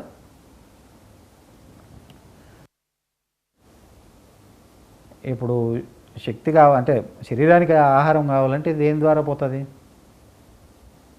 ఇప్పుడు ఇంకో ఉపమానం కూడా చెప్తాను. ఇప్పుడు దేవుని దగ్గర ప్రసాదం తింటారు కదా, దేవుని దగ్గర పూజలో పెట్టిన ప్రసాదాన్ని మళ్ళీ మీరు అందరు తింటారా లేదా? తింటారు. కొంతమంది ఏం చేస్తారు, దేవుని దగ్గర ఉన్న ప్రసాదాన్ని కళ్ళకు అద్దుకొని తింటామని ఇట్లా అనుకొని తింటారా లేదా? కళ్ళకు అద్దుకొని తింటామంటారు. అంటే నేను అడగాల్సిన ప్రశ్న ఏంటంటే, కళ్ళకు అద్దుకొని తినేది ఏముంది? ఏమద్దుకుంటున్నారు? మీ చేతిలో ఏదో ఇడ్లీ లేదు, కళ్ళల్లో ఏమో చట్నీనో సాంబారో ఏం లేదు. అద్దుకొని తినేకి కళ్ళకు అద్దుకొని తినడం కాదు అక్కడ ఉండాల్సిన పద్ధతి. మరి ఏం పద్ధతి ఉండాలా? అద్దుకోవడం కాదు పదం, అత్తుకొని అంటే హత్తుకొని అంటే ఆనిచ్చి. సరే ఏమర్థం అక్కడైనా కానీ? కళ్ళకు హత్తుకొని అంటే యా కళ్ళకి మీరు బయట కళ్ళకి బాహ్య కళ్ళకు చూసుకుంటే ప్రయోజనం లేదు. ఇక్కడ ఇంకో కన్ను ఉంది, మూడో కన్ను అని చెప్తారు. మూడో కన్ను కాదు, ఉంది జ్ఞాననేత్రం అని చెప్తారు. దేవుడు బ్రహ్మవిద్యా శాస్త్రంలో జ్ఞాననేత్రం అని చెప్తారు. ఏది జ్ఞాననేత్రం? మళ్ళా భౌతిక శాస్త్రం ప్రకారం, భౌతిక కాదు, బ్రహ్మవిద్యా శాస్త్రం ప్రకారం మాట్లాడితే జ్ఞాననేత్రం అంటే ఏంది? బుద్ధే. అంటే ఇక్కడ కనుబొమ్మల మధ్యలో ఇక్కడ చూపించుకొని ఇలా కళ్ళకు అద్దుకొని తిన్నామని కాలక్రమేణా ఈ కళ్ళకి చూపించుకుంటా కళ్ళకు అద్దుకొని తిన్నాం అన్నట్టుగా మారిపోయింది. వాస్తవానికి ఉండాల్సిన అర్థం ఏంది? ప్రసాదం ఇక్కడ చూపించుకొని అంటే జ్ఞాననేత్రానికి చూపించుకొని తినడం జరుగుతుంది. ప్రసాదం అంటే ఏంది? ఇక్కడ మీకు ఏదో తిండి వస్తువు కాదు ప్రసాదం అంటే. ప్రసాదం అంటే ఏంది? దేవుడి దగ్గర నుంచి వచ్చిన జ్ఞానాన్ని ప్రసాదంగా పోలికగా పెట్టినామా లేదా? దేవుడి దగ్గర నుంచి వచ్చిన ప్రసాదం మన శరీరం అంటే తినేది నోటికే వేసుకుంటాంలే, నోటికి వేసుకొని మళ్ళీ శరీరం కొంచెం బలం రావచ్చు, అది పక్కన పెడితే చూచుకునేది ఏంది? మనం నుదుటి భాగం మొదలు ఇక్కడ చూపించుకొని అంటే జీవునికి ఆహారం ఇదని చూపించుకొని తింటాం. అంటే ఉద్దేశం ఏంది అక్కడ? దాంట్లో భావం ఏమి? దేవుడి ద్వారా వచ్చే జ్ఞానము, ఆ జ్ఞానము శక్తిగా మారుతుంది. ఎక్కడ? ఈ శరీరానికి కాదు, ఇక్కడ ఉండే జీవునికి. జీవునికి మళ్ళీ ఎలా? ఇప్పుడు పొట్టలోకి నీకు శరీరానికి బలం రావాలంటే పొట్టలోకి పోవాలంటే ఎలా మార్గం? నోటి ద్వారానే పోవాలా. జీవునికి శక్తి చేరాలంటే, జ్ఞానశక్తి చేరాలంటే ఎలా? ఇప్పుడు వాడి దగ్గర పోవాలంటే ఎలా? జ్ఞాన నేత్రం ద్వారానే పోవాలా. అందుకే ఇక్కడ చూపించుకొని ఇట్లా నోటి ద్వారా వేసుకుంటే లోపలికి, పొట్టలోకి చేరితే శరీరానికి బలం. ఇక్కడ చూపించుకొని తింటామంటే అర్థం ఏంది? బుద్ధి ద్వారా దేవుడు ఇచ్చిన జ్ఞానాన్ని, అంటే దేవుడు దగ్గర నుంచి వచ్చిన ప్రసాదాన్ని, దేవుడు ఇచ్చిన జ్ఞానాన్ని మన జ్ఞాననేత్రం అంటే బుద్ధి ద్వారా గ్రహిస్తే ఆయన జ్ఞానాన్ని, ఆ జ్ఞానం జీవునికి శక్తినిస్తుంది. అర్థమైందా? అర్థమైంది కదా? కరెక్ట్ అర్థమైంది కదా చెప్పేది? ఉపమానం ఈ ప్రసాదం ఎందుకు అట్లా కళ్ళకొద్దుకొని తిన్నామంటే ఏందో అర్థమైంది కదా? ఒరిజినల్ భావం ఏందో అర్థమైంది కదా? ఇంకా ముందు ఏం చెప్తా అంటే, ఇప్పుడు మొదటి నుంచి వస్తే మళ్ళీ నిధి అంటే ఏందో చెప్పినాం, ప్రతినిధి అంటే ఏందో కూడా చెప్పడం జరిగింది, బాగానే ఉంది. ఆ ప్రతినిధి అంటే సర్లే ప్రతినిధి నిధిని బయటికి తీస్తాడు, ప్రతినిధి అని చెప్పాము. ఆ నిధిని ఎలా ఉపయోగించుకోవాలని చెప్తున్నామా లేదా? ఇప్పుడు ఎలా ఉపయోగించుకోవాలా? మీ బుద్ధి ద్వారా వినియోగించుకోవాలని అర్థమైందా? ఇప్పుడు స్పష్టంగా క్లారిటీ అర్థమవుతుంది కదా? నిధి గొప్పదని తెలిస్తే ప్రయోజనం లేదు, నిధి ఎలా వినియోగించుకోవాలో మీకు తెలిసి ఉండాలి కదా. నిధి తయారు చేసిన ఎవరో చెప్పాము, నిధిని వెలికి తీసేవాళ్ళు ఎవరో చెప్పాము, ఆ నిధిని మళ్ళీ మీకు ఎలా వినియోగించుకోవాలో కూడా చెప్పడం జరిగింది ఉపమానాల ద్వారా. ఇంకా మీకు ఇంకా క్లారిటీ ఏముండాలా? శక్తి అనేది ఎక్కడి నుంచి వస్తుంది? మీ లోపల పుడుతుంది ఏమన్నా? అది కూడా ఆలోచించుకోండి, మళ్ళీ గ్రహించుకోండి. మీకు శరీరానికి బలం పెరగాలంటే కసరత్తు నువ్వు చేస్తావు, నీ శరీరంతో చేస్తావు. ఆహారాన్ని నీ శరీరంలోనే తయారైపోతుందా? బయట నుంచి తీసుకొని తినాల్సిందే కదా, బయట నుంచి తీసుకొని తినాల్సిందే ఆహారాన్ని, బయట నుంచి రావాల్సిందే. ఇక్కడైనా గుర్తుపెట్టుకోండి ఎప్పుడైనా కానీ, శ్రద్ధ నీదే, జీవుంది నీదే, శ్రద్ధ నీదే, శ్రద్ధ నీ లోపలదే, నీదే, జీవుందే. నువ్వు పెట్టుకోవచ్చు శ్రద్ధ, కానీ జ్ఞానం ఎవరు ఇవ్వాలా? నీ లోపల పుట్టుకొస్తుందా జ్ఞానం? పుట్టుకొస్తుంది అనుకుంటున్నా? నీ శరీరం లోపలికి జ్ఞానం పుట్టుకొస్తుంది అనుకుంటున్నావా? ఎప్పటికీ పుట్టుకురాదు. జ్ఞానశక్తి పుట్టుకొస్తుంది అనుకుంటున్నావా? ఏ మనిషి శరీరంలో వాడంతో వాడు సొంతంగా జ్ఞానశక్తి అనేది పుట్టుకురాదు. రూల్ అది. ఏ మనిషికి ఏ జీవునికైనా అది రూలే. సృష్టాదిలో ఇప్పుడు సూర్యుడిని ఆది గురువు అంటామా లేదా? ఆది గురువు అంటే ఎందుకంటే ఆయన 10 మందికి ఆయన మొదట జ్ఞానం తెలుసుకొని ఇంకా చాలామందికి ఎంతోమందికి జ్ఞానం నేర్పించినాడు, అందుకే ఆయన ఆది గురువు అని పేరు పెట్టినారు. సరే యాప్ గురించి పక్కన పెడదాం. అంతే, యాప్ గురించి ఆలోచిస్తాం. ఆది గురువు అనే కాన్సెప్ట్ పక్కన పెడితే యాప్ గురించి ఆలోచిస్తే, సృష్టాదిలో యాప్కి కానీ జ్ఞానం ఉందా? జ్ఞానశక్తి ఉందనుకుంటున్నారా? లేదు. సృష్టాదిలో ఆయప్ప కూడా ఇప్పుడు జీవుడు అప్పుడు జీవుడేలే, ఆయప్పకు కూడా జ్ఞానం లేదు, జ్ఞానశక్తి లేదు. ఆయప్పకి ఎప్పుడు వచ్చింది జ్ఞానము జ్ఞానశక్తి? ఆకాశవాణి చెప్తే అంటే ఆకాశభూతం చెప్తే ఆకాశభూతం చెప్పిన తర్వాత అయ్యప్ప వింటే సూర్యుడు వినిన తర్వాత ఇప్పకి జ్ఞానం ఏర్పడింది, జ్ఞానశక్తి ఏర్పడింది. అంటే ఆయపకైనా రూలే, తప్పదు. దేవుడు పెట్టిన రూల్ ఏంది? శక్తి అనేది బయట నుంచే రావాలా లేదా? అదే కదా రూలు.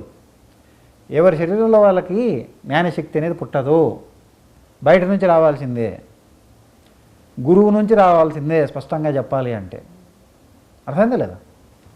ఇప్పుడు మీరున్నారు, మీరు విచక్షణ శక్తి పెంచుకోవాలని మీకు ఆశ పెట్టుకోవచ్చు. ఆశ అంటే మీరు అనుకుంటున్నారు. ఇప్పుడు సరే ఏం చేయాలి? మీరు ఇప్పుడు శ్రద్ధ పెట్టుకుంటారు. మీరు శ్రద్ధ పెట్టుకుంటే మీకు బలం పెరిగిపోతుందా? శ్రద్ధ పెట్టుకుంటే మీ బుద్ధి మారుతుంది. గుర్తుపెట్టుకోండి, శ్రద్ధ పెట్టుకుంటే మీ బుద్ధి మారుతుంది, మీ బుద్ధిలో ఆలోచనలు మారుతున్నాయి. కానీ బుద్ధికి బలం పెరుగుతుంది అనుకుంటున్నారా మీరు? ఏం చెప్పాం? శ్రద్ధ ప్లస్ జ్ఞానశక్తి, అప్పుడే మీకు బుద్ధికి బలం పెరుగుతుంది. మీరు శ్రద్ధ మీ వరకు మీరు పెట్టుకోగలరు. మీరు శ్రద్ధ పెట్టుకున్నంత మాత్రాన మీ బుద్ధికి బలం పెరుగుతుంది అనుకుంటున్నారా? బుద్ధికి పని పెడుతున్నారు, బలం కాదు. పని పెడుతున్నారు. బలం ఎప్పుడు వస్తుంది? మీ శ్రద్ధకు తగ్గట్టుగా దేవుడి దగ్గర నుంచి, గురువు దగ్గర నుంచి జ్ఞానశక్తి అనేది మీకు అందిస్తే గురువు, అప్పుడు మీకు బుద్ధి బలం అనేది పెరుగుతూ ఉంది. అర్థమైందా? అందుకే గురువు లేని విద్య గుడ్డి విద్య అంటే నిజంగానే గుడ్డి విద్య. గురువు లేనప్పుడు, గురువు దగ్గర నుంచి ఆ శక్తి లేనప్పుడు, గురువు దగ్గర నుంచి వచ్చే ఆ జ్ఞానశక్తి లేనప్పుడు ఎవడైనా ఎంత ఆలోచించినా, ఎంత శ్రద్ధ పెట్టుకున్నా ప్రయోజనం లేదు. నువ్వు ఎంత కసరత్తు చేసినా, నీకు శరీరంతో ఎంత కసరత్తు చేసినా కానీ, ఎంత జిమ్ముకు పోయి కసరత్తు చేసినా, బరువులు ఎత్తినా, తినేది లేదనుకో, నీకు కండలు పెరుగుతాయి అనుకుంటా, శరీరానికి బలం పెరుగుతుంది అనుకుంటున్నావా? శరీరం ఇంకా క్షీణిస్తుంది. అదేనా? నువ్వు శ్రద్ధ పెట్టుకుంటే గురువు నీకు ఎట్టని ఇస్తాడు. నీ శ్రద్ధను బట్టి దేవుడు ఎట్టని గురువు నీకు జ్ఞానశక్తి ఇస్తాడు. కానీ నేను శ్రద్ధోడు పెట్టుకుంటే నా తెలివితేటలతో నేను నా బుద్ధి అంతా వాడతాను, నేను దేవుని కనిపెడతాను అనుకుంటే, గురువు సహాయం లేకుండా, గురువు ఇచ్చే జ్ఞానశక్తి లేకుండా అంటే ఇంకా అది మూర్ఖత్వం అంటారు, అజ్ఞానం అంటారు, పెద్ద అజ్ఞానం అంటారు. అర్థమైందా? ఎప్పుడైనా శక్తి అనేది బయట నుంచి రావాల్సిందే. మీ లోపల మీకు పుట్టదు, ఏ మనిషికి పుట్టదు. సూర్యుడికైనా పుట్టలే. సూర్యుడికైనా మొదట జ్ఞానం ఎక్కడి నుంచి తెలుసుకోవాల్సింది? జ్ఞానశక్తి ఎక్కడి నుంచి ఏర్పడింది? ఆయనకి బయట నుంచి, ఆయన శరీరం బయట, శరీరం లోపల చెప్పలేదు దేవుడు జ్ఞానం. బయట ఆకాశవాణి చెప్తా అంటే విన్నాడు. ఆయప్ప విని ఆయప్ప జ్ఞానం తెలుసుకున్నాడు. ఆయప్ప జ్ఞానం తెలుసుకున్న ఆయప్ప జ్ఞానశక్తి అనేది ఏర్పడింది ఆ జ్ఞానం ద్వారా. అర్థమైందా? అది రూలు. ఇప్పుడు నిధి ఏందో చెప్పడం జరిగింది. ఆ నిధిని మళ్ళీ వెలికి తీసి అంటే జ్ఞానాన్ని, ఆ జ్ఞానాన్ని మళ్ళీ వెలికి తీసి దేవుడు వచ్చి ఆ జ్ఞానం ఇస్తే ఆ జ్ఞానం మనకి శక్తిలాగా మారుతుందని చెప్పడం జరిగిందా లేదా? ఇప్పుడు మీ శ్రద్ధ ఉండాలని చెప్తున్నామా లేదా? మీ శ్రద్ధ ఉంటే మీ బుద్ధి వాడతారు. మీ బుద్ధి వాడుతుంటే దేవుడు ఇచ్చే జ్ఞానశక్తి అనేది మీకు బలం ఇస్తుందా లేదా మీ బుద్ధికి? ఆ బుద్ధి బలంతో మేమేం చేసుకోవాలా అంటే ఏం చేస్తారు? వినియోగించుకోండి. బుద్ధి బలంతో ధర్మాలు ఆచరించండి. ఆయన బ్రహ్మయోగం ఎలా చేయొచ్చు అనుకుంటున్నావు నువ్వు? ఎంతో మనసు నుంచి వేస్తేనే అది అనుకుతుంది, కానీ ఊరికే మనసు అణిగిపోతుంది అనుకుంటున్నావా? అహా నుంచి వెళ్ళంటే ఎలా అనుకుంటున్నావు? నీ బుద్ధితోనే నువ్వు అహాన్ని కూడా అణిచివేయాలా. జ్ఞాననేత్రం అని పేరు పెట్టినారు బుద్ధికి. జ్ఞాననేత్రం ఎందుకు పేరు పెట్టాలి? ఉపనేత్రం అని చెప్పినారు, జ్ఞాననేత్రం అన్నారు. జ్ఞానాన్ని దాని ద్వారానే గ్రహించుకోవాలా. దేవుడినైనా కానీ నువ్వు దాని ద్వారానే గ్రహించుకోవాలా. నువ్వు జస్ట్ గ్రహ మాత్రమే, జీవుని గ్రహించుకునేటోడు మాత్రమే. అది నీకు చూపిస్తే నువ్వు గ్రహించుకోగలుగుతావు. నీ బుద్ధి నీకు చూపిస్తేనే నువ్వు గ్రహించుకోగలుగుతావు. దాని బలం పెంచుకునే విధంగా నీ ప్రవర్తన ఉండాలి. నీ శ్రద్ధ అటువైపు ఉంటే అది బుద్ధి ఆలోచన చేయడం మొదలు పెడుతుంది, అంటే పని చేయడం మొదలు పెడుతుంది. పని చేసిన దానికి మళ్ళీ బలం కావాలిగా. బలం చేకూరితే, అంటే బలం అంటే శక్తి, అదే దానికి ఆహారం ఇస్తేనే మళ్ళీ దానికి బలం చేకూరుతుంది. బలం పెరుగుతూ పోతూ ఉంటుంది అంచెలంచెలుగా. మీరు మార్పు వస్తూ మీ బుద్ధి మార్పు వస్తూ ఉండగా అంచెలంచెలుగా మీరు ఎంతో మీ భావం మారిపోతుంది. బుద్ధిలో నుంచే భావాలు కదా పుట్టుకొచ్చేది.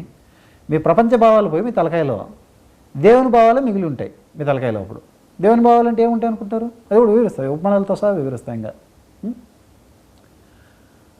ఇప్పుడు చెప్పినంతవరకు అయితే అర్థమైంది కదా. ఇప్పుడు కొన్ని ఉపమానాలు చెప్తాను. ఇప్పుడు తెలుగు భాషనే ఉంది, మనం నిత్యం తెలుగు భాషలో మాట్లాడుతాం కదా. కొన్ని పదాలు ఉపమానం తీసుకొని మళ్ళీ అక్కడ కూడా వివరిస్తా. అంటే బుద్ధి ఏ విధంగా ఉపయోగపడుతుంది మనకి. ఆ జ్ఞానశక్తి అనేది బుద్ధికి చేకూరితే, బుద్ధి అనేది మార్పు చెందితే భావాలు మారుతాయని చెప్తున్నా. ఆ భావాలు మారితే ఏ విధంగా ఉపయోగపడుతుంది అవి కొంచెం ఇప్పుడు ఉపమానాలతో కొంచెం ఎగ్జాంపుల్స్ చెప్తాను, వినండి. ఇప్పుడు నేను పని చేస్తున్నాను అనుకుంటాను, నేను మాట్లాడుతున్నాను అనుకుంటాను. సరే మాట్లాడు కదా, ఏదో పని చేస్తున్నాను నేను అనుకుంటున్నానా లేదా? అనుకుంటున్నాం. మీరు అనుకుంటారు, మీరు నిత్యం అనుకోరా ఏదో పని చేస్తున్నాను నేను. ఇప్పుడు ఏమనుకుంటారు? పలానా మీటింగ్ వింటున్నాను మీరు అనుకుంటున్నారు, అంతే కదా. పలానా పని చేస్తూ ఉన్నాను అనే భావం మీ తలకాయలో ఉందా లేదా? ఇప్పుడు ఉంది. ఆ పని ఏమైనా కావచ్చు. ఇప్పుడు బాగా ఆలోచించండి బుద్ధి పెట్టి. ఆ భావం ఎక్కడి నుంచి పుట్టుకొచ్చింది? ఆ భావానికి అర్థం ఏందో చూసుకోండి ఒకసారి. తెలుగు భాష దేవుని భాష అని చెప్తాం కదా, దైవ భాష అని చెప్తారు. దైవ భాష అని ఎందుకు చెప్పాలా? దేవుడు మాట్లాడే ఇప్పుడు దేవుడు మాట్లాడే భాష కాబట్టి దాన్ని దైవ భాష అన్నారు. మరి దేవుడు ఎక్కడ మాట్లాడతాడు? దేవుడు ఎవడో సంస్కృతంలో మాట్లాడాడు అనుకుంటున్నారా మీరు ఏమన్నా? లేదు, మీకు వచ్చిన భాషలోనే మాట్లాడతాం. మరి ఇప్పుడు ప్రస్తుతం తెలియదు మాట్లాడేది. మరి తెలుగు భాష దేవుని భాష అన్నప్పుడు దేవుడు ఎక్కడ తెలుగు మాట్లాడుతున్నాడో చూసుకోవాలి కదా. దేవుని ప్రతిమ ఏమైనా మాట్లాడుతుందా? దేవుని ప్రతిమ ఏం మాట్లాడదు, కదలుకోకుండా అట్టే ఉంటుంది. మీ శరీరాన్ని నడిపించేది దేవుడే కదా, మీ శరీరంలో తలకాయలో భావాలు పుట్టించేది కూడా దేవుడే కదా. మరి అక్కడ చూసుకుందాం ఒకసారి. ఇక్కడ ఆలోచిద్దాం. నేను పని చేస్తున్నాను అనే భావం మీకు కలుగుతుంది, నాకు కలుగుతుంది, మీకు కలుగుతుంది, అందరూ కలుగుతుంది. మనిషి అనేటోడు ఓడికైనా కలుగుతుంది. ఏ అర్థం చేసుకోవచ్చు ఇక్కడ జ్ఞానంతో ఆలోచిస్తే? నేను పని చేస్తూ ఉన్నాను అంటే ఏమర్థం? దేవుడు నీకు చెప్తున్నాడు జ్ఞానం. అక్కడ కూడా నీ తలకాయలో ఏమని చెప్తున్నాడు దేవుడు అక్కడ? నేను ఉన్నాను దేవుడిని, పని అనేది నేను చేస్తూ ఉన్నాను అని చెప్తాడా లేదా? నువ్వేమనుకుంటావు? భావం ఇలా పుట్టింది. నువ్వేమనుకుంటున్నావు? జీవుని చెప్పు, నీ మీద తీసుకుంటున్నావు. ఓ పక్క ఏమో జ్ఞానం చదువుతావు ఏమని, నేను ఏం చేసేవాడిని కాదు అంతా దేవుడే చెప్తాడని మాట పెట్టుకుంటావు. ఇంకో పక్క ఏమవుతుంది? నేను పని చేస్తున్నానని భావం రాగానే నేనే చెప్తున్నాను ఫీల్ అయిపోతావు, మురిసిపోతావు. ఇంకా అట్ట మురిసిపోతే ఏమవుతుంది? నీకు అహంభావం అంటినట్టే. అహంభావం అంటినట్టు ఏమవుతుంది నీకు? ఆ పాప పని చేస్తే పాపమే అంటగడతాడు, పుణ్యం పని చేస్తే పుణ్యమే అంటగడతాడు నీకు. అంటే వర్తమానంలో దేవుడు చెప్తున్నాడు నీకు స్పష్టంగా. నీకు దేవుడు చెప్తున్నాడు లోపల ఏమని? నేను పని చేస్తూ ఉన్నాను అని దేవుడు చెప్తున్నాడా లేదా? ఆయన చెప్పగానే నువ్వేం చేసినావు? ఆయన మాట వినిపించుకోలే. వినిపించుకోకుండా నువ్వేం చేసినావు? నేనే అనిపించేమో. దేవుడు చెప్తున్నాడు, దేవుడు పక్కన కూడా చెప్తున్నాడు, మనం వింటున్నామనే ధ్యాస లేకుండా పోయినావు. వృధానే కదా.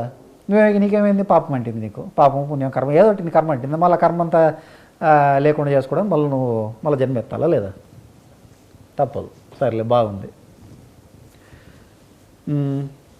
సర్లే, 10 రోజుల క్రితం ఏదో పని చేసినావు అనుకో, ఏదో ఘనకార్యం చేసింటావు 10 రోజుల క్రితం. అక్కడేమనుకుంటావు? పాత జ్ఞాపకం గుర్తు తెచ్చుకొని మనసు గుర్తు చేస్తుంది పాతది. నువ్వేమనుకుంటావు? నీ బుద్ధితో మళ్ళీ అప్పుడు మనసు తెచ్చిపెట్టిన దాన్ని మళ్ళీ బుద్ధి ఆలోచించాలి కదా. నీ బుద్ధి ఏం చెప్తుంది? ఏం భావం చెప్తుంది? 10 రోజుల కింద పలానా పని చేసి ఉన్నాను, చేసింటిని అంటది. చేసినాను అంటావు. పక్కనోడు చెప్పేదా లేదు, లోపల భావం 10 రోజుల కింద పలానా పని చేసినాను అంటావు. దాని అర్థమైంది అక్కడ కూడా 10 రోజుల క్రితము నేను పని చేసి ఉన్నాను అని చెప్తున్నాడు దేవుడు. అక్కడ కూడా ప్రత్యేకంగా నీకు ఏం చెప్తున్నాడు? 10 రోజుల క్రితం పలానా పని నేనే ఒకటి ఉన్నాను, చేసి నేను ఉన్నాను అని ప్రత్యేకంగా దేవుడు చెప్తున్నాడు అక్కడ కూడా. కానీ అజ్ఞానం వల్ల జీవుడు ఏ భావంలో ఉంటున్నాడు? నేను చేసినాను, వీడు జీవుడు వేసుకుంటున్నాడు మీదకి.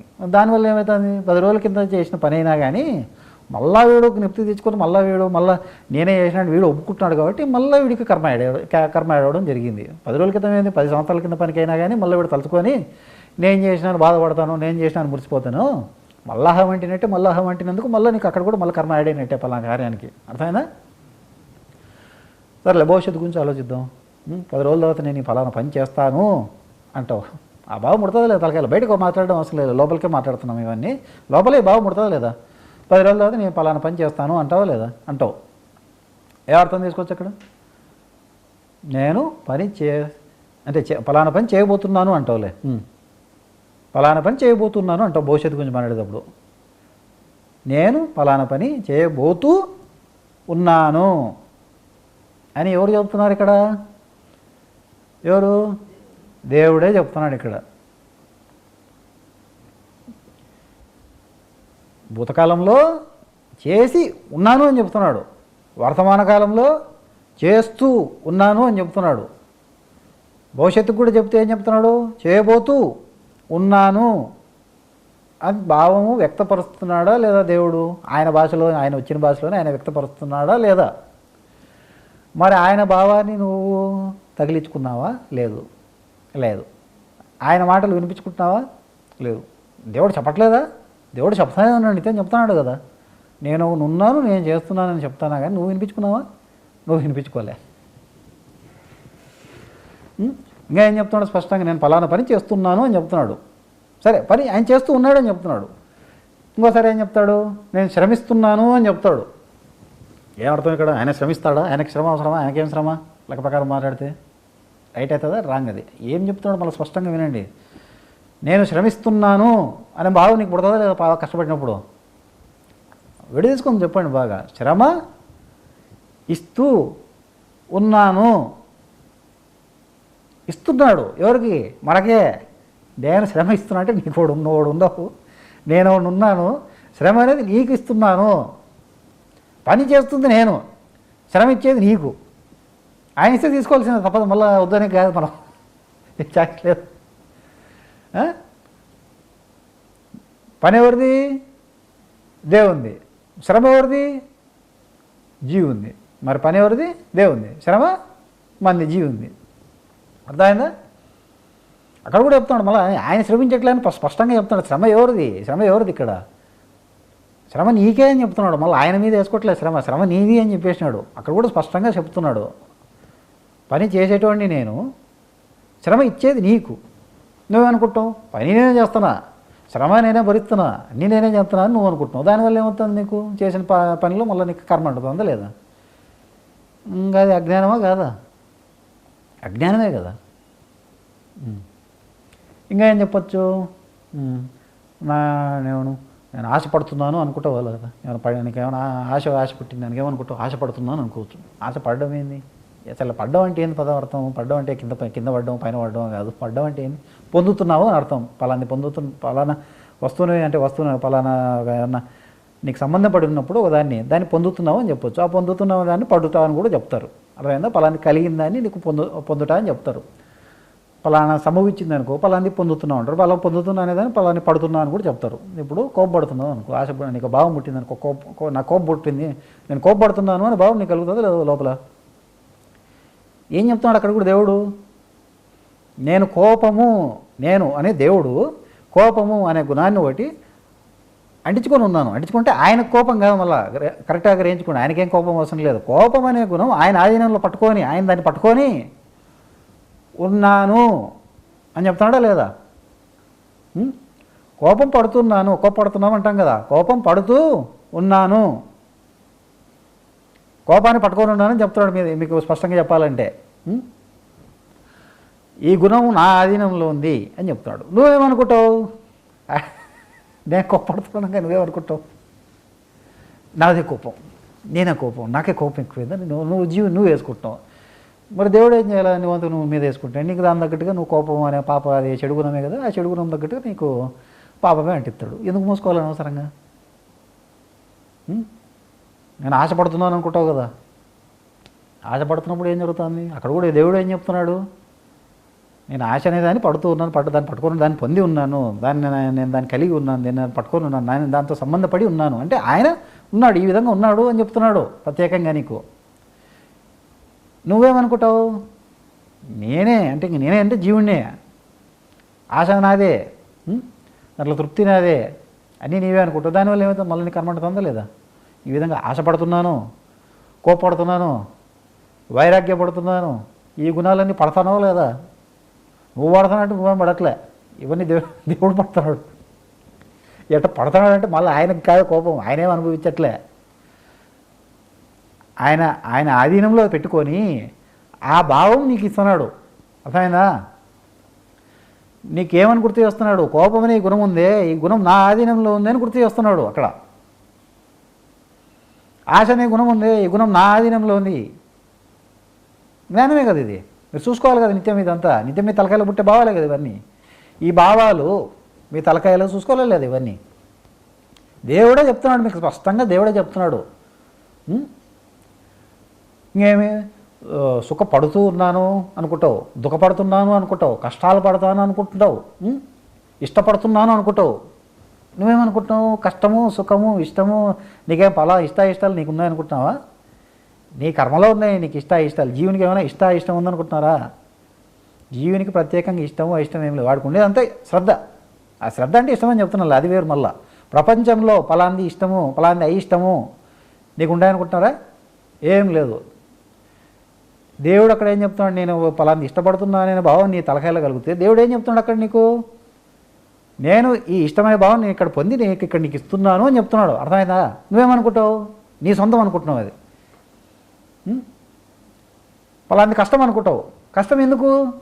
దేవుడికి ఏం కష్టం కాదు, దేవుడికి ఏది కష్టం కాదు. దేవుడు కష్టమనే భావాన్ని పట్టుకొని నీకు ఇస్తున్నాడు. ఆయన ఆధీనంలో పెట్టుకొని ఈ భావాన్ని నీకు అందిస్తున్నాడని చెప్తున్నాడు కష్టపడుతున్నాను అంటే. నువ్వేమనుకుంటావు? నీకు అది పద కష్టం వచ్చిందని నువ్వు అనుకుంటావు. నీకు ప్రత్యేకంగా కష్టం ఏముంది? నువ్వు అనుభవిస్తున్నావు, కష్టం అనేది అనుభవిస్తున్నావు వాస్తవమే. కానీ నీకు ఇష్టము కష్టము అయిష్టాలు ఉన్నాయనుకుంటున్నావు జీవునికి?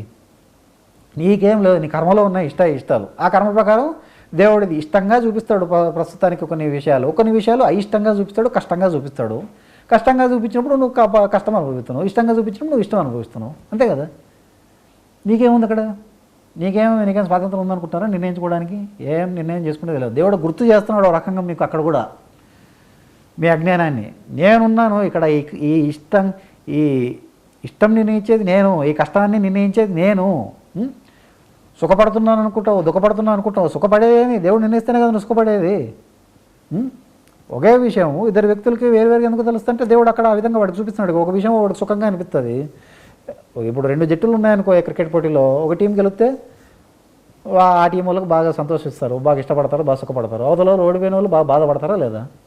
వాళ్ళు ఎందుకు బాగా ఎంజాయ్ చేస్తున్నారు, బాగా సంతృప్తి పడుతున్నారంటే దేవుడు ఇస్తున్నాడు కాబట్టి అక్కడ ఒకే విషయమే కదా. వీడికేమో కష్టంగా తయారైంది, అవతలడికేమో ఇష్టంగా తయారైపోయింది. అంతే కదా? ఎందుకు? వాడు కర్మరీత్యా. వీడు జీవుడు ఇష్టాలు పెట్టుకున్నాడు అనుకుంటున్నారా? వాని కర్మరీత్యా దేవుడు అక్కడ ఇష్టంగా చూపిస్తున్నాడు ప్రస్తుతానికి. అది ఇంకా ఏం చెప్పాలబ్బా, ఆ పలానా పని ఇష్టంగా చేస్తూ ఉన్నాను అన్న భావం పడుతుందా లేదా? పడతాయి కదా భావాలు. మీకు నచ్చిన పని అయితే ఏం చేస్తారు? బాగా ఇష్టంగా చేస్తారు కదా. ఏం భావం పడుతుంది? నేను ఈ పని నేను ఇష్టంగా చేస్తున్నాను అని భావం పడుతుందా లేదా? మరి బాగా ఆలోచించుకోండి. దేవుడు ఏం చెప్తున్నాడు ఇక్కడ? నేను అంటే దేవుడు ఇష్టముగా చేస్తున్నాను అంటే ఇక ఏదో పలానా విషయం నేను ఇష్టంగా తయారు చేసి నీకు ఇస్తున్నాను అని అర్థమే. అదే కదా చేస్తూ ఉన్నాను. నీకు ఇష్టంగా ఇస్తున్నాడు ఆయన, ఇస్తున్నాడు కాబట్టి నీకు ఇష్టంగా ఉంది. నువ్వు కష్టంగా, నేను పలానా పని కష్టంగా, నీకు నచ్చిన పని ఏమనుకుంటావు? నేను కష్టంగా చేస్తున్నాను అనుకుంటావు లేదా? కష్టంగా ఆయన ఆ పలానా పని చేస్తూ ఉన్నాడు. నీకు కష్టంగా తయారు చేసి ఆ విధంగా తయారు చేసింది ఎవరు? దేవుడే. నువ్వేమనుకుంటావు? నీకు కష్టమని నువ్వు అనుకుంటావు. ఇచ్చేది దేవుడప్ప. నీకు ఇచ్చే ఇష్టమైన విషయం ఏదైనా కానీ, కష్టమైన విషయం ఏదైనా కానీ దేవుడి దగ్గర నుంచి వస్తున్నాయని స్పష్టంగా ఆయన చెబుతున్నాడు మీ తలకాయలో మీకే. అంత స్పష్టంగా చెప్పినప్పుడు మీరు ఎందుకున్నట్లే అంటే ఇంకంతే, ఆ చూపు లేదు. ఆ చూపు పెట్టుకోమని ఇప్పుడు చెప్తున్నాం. మీకు జ్ఞానం చెప్పేది దేనికి? ఈ చూపు మీకు రావాలని కదా ఇప్పుడు ఇదంతా చెప్పేది. ఇంకేం చెప్తావు? నీకు బాగా నచ్చి తిండి అయితే ఎట్ట తింటావు? బాగా ఇష్టంగా తింటావు కదా. ఇష్టముగా తింటావు, ఇష్టంగా తింటావు. నచ్చని తిండి కష్టంగా తింటావు. అంతే కదా? ఇష్టంగా తింటావు, కష్టంగా తింటావు. ఎందుకు? నీ కర్మ బట్టి. దేవుడు అట్టు ఇష్టంగా తయారు చేస్తున్నాడు ఒక తిండిని. ఇంకో తిండిని ఏం చెప్తున్నాడు? నీకు అయిష్టంగా కష్టంగా తయారు చేస్తున్నాడు. దేవుడు చేస్తున్నాడు అక్కడ ఇష్టము అయిష్టం అనేది. మీకంటూ ఏం లేదు సొంత నిర్ణయం అక్కడ జీవులుగా. అర్థమైందా? నువ్వేమైనా సొంతంగా నిర్ణయం చేసుకునేది ఇష్టమో అని నిర్ణయించుకుంటావా జీవునివి? ఏం లేదు. ఇంకేం చెప్పాలబ్బా?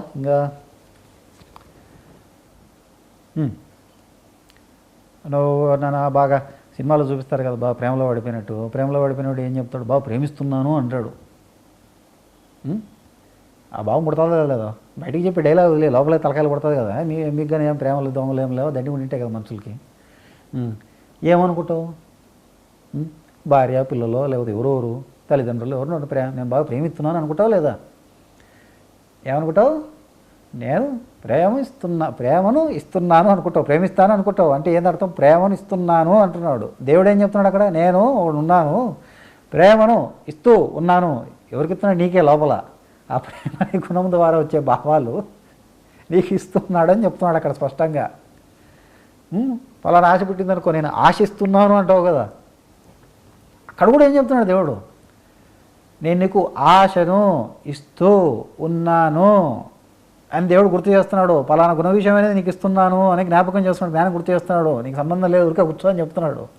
నువ్వు ఆడింటావు, నువ్వు వినవు. అజ్ఞానంతో ఏం చేస్తావు? నీవే ఆశ నీదే, అసూయ నీదే, వైరాగ్యం నీదే, కోపం నీదే, అన్నీ నీవే, ప్రేమ నీదే. ఇంకన్నీ నీవన్నప్పుడు కర్మ కూడా నీదే కదా. కర్మ కూడా నీదే. దేవుడే చెప్తాడు కర్మ కూడా నువ్వే అనుభవించిన ఆయన మళ్ళీ కర్మ కూడా నీకే రాసి పెడతాడు. అనుభవిస్తున్నావు అని చెప్తున్నాడు కదా, అది కూడా చెప్తావు. ఇప్పుడు సుఖం అనుభవిస్తున్నాను అనుకుంటావు నువ్వు, లేదా దుఃఖం అనుభవిస్తున్నాను అనుకుంటావు. అక్కడ కూడా ఏం చెప్తున్నాడు? అనుభవము ఇస్తూ ఉన్నాను. నువ్వేమనుకుంటావు? నేను అనుకుంటావు. నేను సుఖం అనుభవిస్తున్నాను భావం నీలో పుట్టినప్పుడు దేవుడు అక్కడ స్పష్టంగా చెప్పేది ఏంది? అక్కడ నేను సుఖము అనుభవము అంటే సుఖం అనే అనుభవాన్ని నీకు ఇస్తూ ఉన్నాను. అనుభవిస్తున్నానంటే అర్థమైంది, అనుభవాన్ని ఇస్తూ ఉన్నాను అంటున్నాడు దేవుడు అక్కడ. అర్థమైందా? నువ్వు సంపాదించుకుంటావు ఏమైనా అనుభవం, ఆయన ఇస్తున్నాడు అని స్పష్టంగా చెప్తున్నాడు.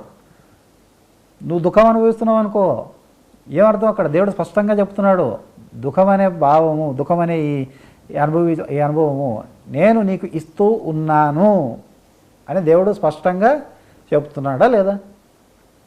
ఆయన ఇస్తున్నాడు కాబట్టి నీకుంది ఆయన ఇవన్నీ. ఆయన సుఖము నువ్వు నువ్వు ఏదనుకుంటున్నా కానీ తలకాయలో భావం పుడితే ఇవన్నీ తలకాయలు ఉంటాయి కదా, ఏమైనా భావాలు లేకుండా బతుకుతున్నారు చెప్పండి. తలకాయలు ఇవన్నీ ఉంటాయి కదా మీకు. ఫలానా పని చేస్తున్నాను, నేను ఆశపడుతున్నాను, ఆశ పొందుతున్నాను, సుఖపడుతున్నాను, ఇష్టపడుతున్నాను, ప్రేమిస్తున్నాను, అనుభవిస్తున్నాను. ఇక్కడ ప్రతి చోట దేవుడు ఏం చెప్తున్నాడు? నేను ఒకటి ఉన్నాను అని చెప్తున్నాడు ప్రత్యేకంగా. అవన్నీ ఇచ్చేది నేనే అని కూడా ప్రత్యేకంగా చెప్తున్నాడు దేవుడు. మీకు చెప్తాడు లేదా? చెప్తున్నాడు. మీరేంటన్నారా? ఏంట్లే మరి ఇప్పటి నుంచైనా వినండి. ఇప్పుడు చెప్తున్నాం కదా గొప్పగా, నేర్చుకోండి. మరి ఇప్పటి నుంచైనా నేర్చుకొని ఇప్పటి నుంచైనా వినండి. సర్లే, ఇక్కడ ఉన్నాను అని అన్ని దేవుడికి చెప్పడం జరిగింది. ఇది బాగానే ఉంది, దేవుడికి చెప్పడం జరిగింది. అంటే ఉన్నది అనే పదం గురించి కూడా మాట్లాడదాం. ఉన్నది అంటే ఉంది అనేలా కూడా పలుకుతారు కదా. ఉన్నది ఉంది రెండు ఒకటే పదాలే. ఉన్నది అనే పదం గురించి కూడా కొంచెం మాట్లాడదాం. నాకు దృశ్యం కనిపిస్తూ ఉన్నది. ఇక్కడ ఉన్నది అంటే ఏంది? స్త్రీలింగం కదా, అంతే కదా, స్త్రీలింగమే కదా. ఉన్నది అనే పదం ఏంది? పుల్లింగమా స్త్రీలింగమే? ఇక్కడ దేనికి స్త్రీలింగం వాడుతున్నాం? ఇక్కడ పదం దేనికి వాడుతున్నాం? దృశ్యానికి. ఇక్కడ నాకు నీ కళ్ళు ఉన్నాయి కదా, కళ్ళు ఉన్నాయంటే ఏమనుకుంటున్నావు? నాకు చూపు కనపడుతుంది, లేకపోతే దృశ్యం కనపడుతూ ఉన్నది. కనపడుతుంది అంటాం, కనపడుతూ ఉన్నది అనేది వివరంగా చెప్తే కనపడుతూ ఉన్నది అని చెప్పచ్చు. ఉన్నది అని స్పష్టంగా వాడతాం. ఉన్నది అంటే ఎవరికి? ఇక్కడ ఉన్నది అని స్త్రీలింగం వాడి ఈ దృశ్యాన్ని, ప్రపంచ విషయమే కదా, ప్రకృతి విషయమే కదా, ప్రకృతి స్త్రీనే కదా, ప్రకృతి స్త్రీ కాబట్టి ఇక్కడ ఉన్నది అనే పదం వాడతాం. దృశ్యమే కాకుండా నాకు మాటలు వినపడుతూ ఉన్నాయి అంటే శబ్దాలు వినపడుతూ ఉన్నది, శబ్దాలు వినపడుతూ ఉన్నాయి, శబ్దం వినపడుతూ ఉన్నది, శబ్దం వినపడుతూ ఉన్నది. రుచి తెలియబడుతూ ఉన్నది, వాసన తెలియబడుతూ ఉన్నది. ఇవన్నీ ఉన్నది అనే వాడతాం ఇక్కడ ప్రకృతి విషయాలకి. అంటే బయట నుంచి వచ్చే విషయాలకే కాకుండా లోపలికి కూడా చూసుకుందాం. కోపం వస్తే ఏమనుకుంటావు? కోపం వచ్చింది అంటాం. వచ్చింది అంటే అంతే కదా. వచ్చి అంటే వచ్చింది అంటే ఏంది? వచ్చి ఉంది అంటే వచ్చి ఉన్నది. ఏమనుకుంటావు? నాకు కోపం వచ్చింది అంటే ఏంది? నాకు కోపం వచ్చి ఉన్నది అంటే అక్కడ కూడా ఏం చెప్తున్నాడు దేవుడు? అక్కడ నీకు ఆయనకేం కోపం రాలేదులే, ఆయన దగ్గరకు కోపం అనే భావం వచ్చి ఉన్నది. అదే కదా చెప్పేది దేవుడు. అక్కడ ప్రత్యేకంగా ఏం పోలేదులే, కానీ భావం అర్థమైందా? కోపం అనే భావము ఆయన దగ్గరికి వచ్చి ఉన్నది అని స్త్రీలింగం ప్రత్యేకంగా చెప్తున్నారు. అంటే గుణాలు మాయ ప్రకృతి సంబంధితమైనది మాయ అనేది. అందుకే స్త్రీలింగం వాడతాం ఇక్కడ. అర్థమైందా? దేవుడు పురుషుడు, మాయ స్త్రీ. అందుకు గుణాలకు సంబంధించిన విషయాలైనా కానీ స్త్రీలింగమే వాడాలి. మీరు మగవాళ్ళైనా ఆడవాళ్ళైనా లోపలికి, నేనన్నీ మాట్లాడే గీత లోపలికే మాట్లాడుతున్నాను. బయటికి సమాజంలో మాట్లాడేటప్పుడు మీరు మగవాళ్ళని పుల్లింగంతోనే సంబోధించాలా, ఆడవాళ్ళని స్త్రీలింగంతోనే సంబోధించాలి. అది బయటకి. నేను గీత లోపలికే మాట్లాడుతాను. ఈ తలకాయలో పుట్టే భావాల గురించే మాట్లాడుతున్నాను, బయటకు మాట్లాడట్లే నేను. ఇప్పుడు కోపం వచ్చింది అంటాం. ఆశ పుట్టి ఉన్నది. పుట్టింది అంటే పుట్టి ఉన్నది. అక్కడ కూడా స్త్రీలింగం వాడతామా లేదా? నాకు ఆశ పుట్టింది అనుకో, ఏమడుతున్నాడు దేవుడు? చెప్తున్నాడు అక్కడ ఆయన దగ్గరికి ఆశ అనేది పుట్టి, ఆ భావం ఒకటి పుట్టి ఆయన దగ్గరికి వచ్చి ఉన్నది అని చెప్తున్నాడు. ఉంచి ఉందంటే ఉందంటే దాని తర్వాత ఆ భావం తగ్గట్టు నీకు అనుభవం ఇస్తాడా లేదా? ఇస్తున్నాడు. అంటే దేవుడు అక్కడ గుణాల విషయంలో నీకేం చెప్తున్నాడు? నా చేతిలో ఉన్నాయి, నా ఆధీనంలో ఉన్నాయి, నా దగ్గరికి వచ్చి ఉన్నాయి, నా ఆధీనంలో ఉన్నాయని ప్రత్యేకంగా ప్రతిసారి నొక్కి చెప్తున్నాడా లేదా? దేవుడు ప్రతిసారి చెప్తున్నాడు. కానీ ఆ గుణాల విషయంలో నువ్వేం చేస్తున్నావు, ప్రతిసారి పొరపాటు పడుతున్నావు. కార్యాల విషయాల్లో కూడా అది చెప్తూనే ఉన్నాడు, నేనే చేస్తున్నాను, అప్పుడు కూడా నేనే చేసి, ఇప్పుడు నేనే చేస్తాను, తర్వాత భవిష్యత్తులో కూడా నేనే చేస్తాను అని ప్రత్యేకంగా నొక్కి చెప్తున్నా. కానీ దేవుడు, నువ్వు ప్రతిసారి దేవుడిని పక్కన పెట్టేస్తున్నావు. గుణాల విషయంలో కానీ, కార్యాల విషయంలో కానీ, ఏ విషయంలో అయినా కానీ దేవుడే చేస్తున్నాడని ప్రత్యేకంగా గుర్తు చేస్తుంటే నువ్వు దేవుడిని పక్కన పెట్టేస్తున్నావు. కోపం వచ్చిందంటావు, మళ్ళీ కోపం అంతా అయిపోయిన తర్వాత ఏమని చెప్తావు, కావాలంటే కోపం వచ్చిపోయిందంటావు. వచ్చి ఆడిపోయింది.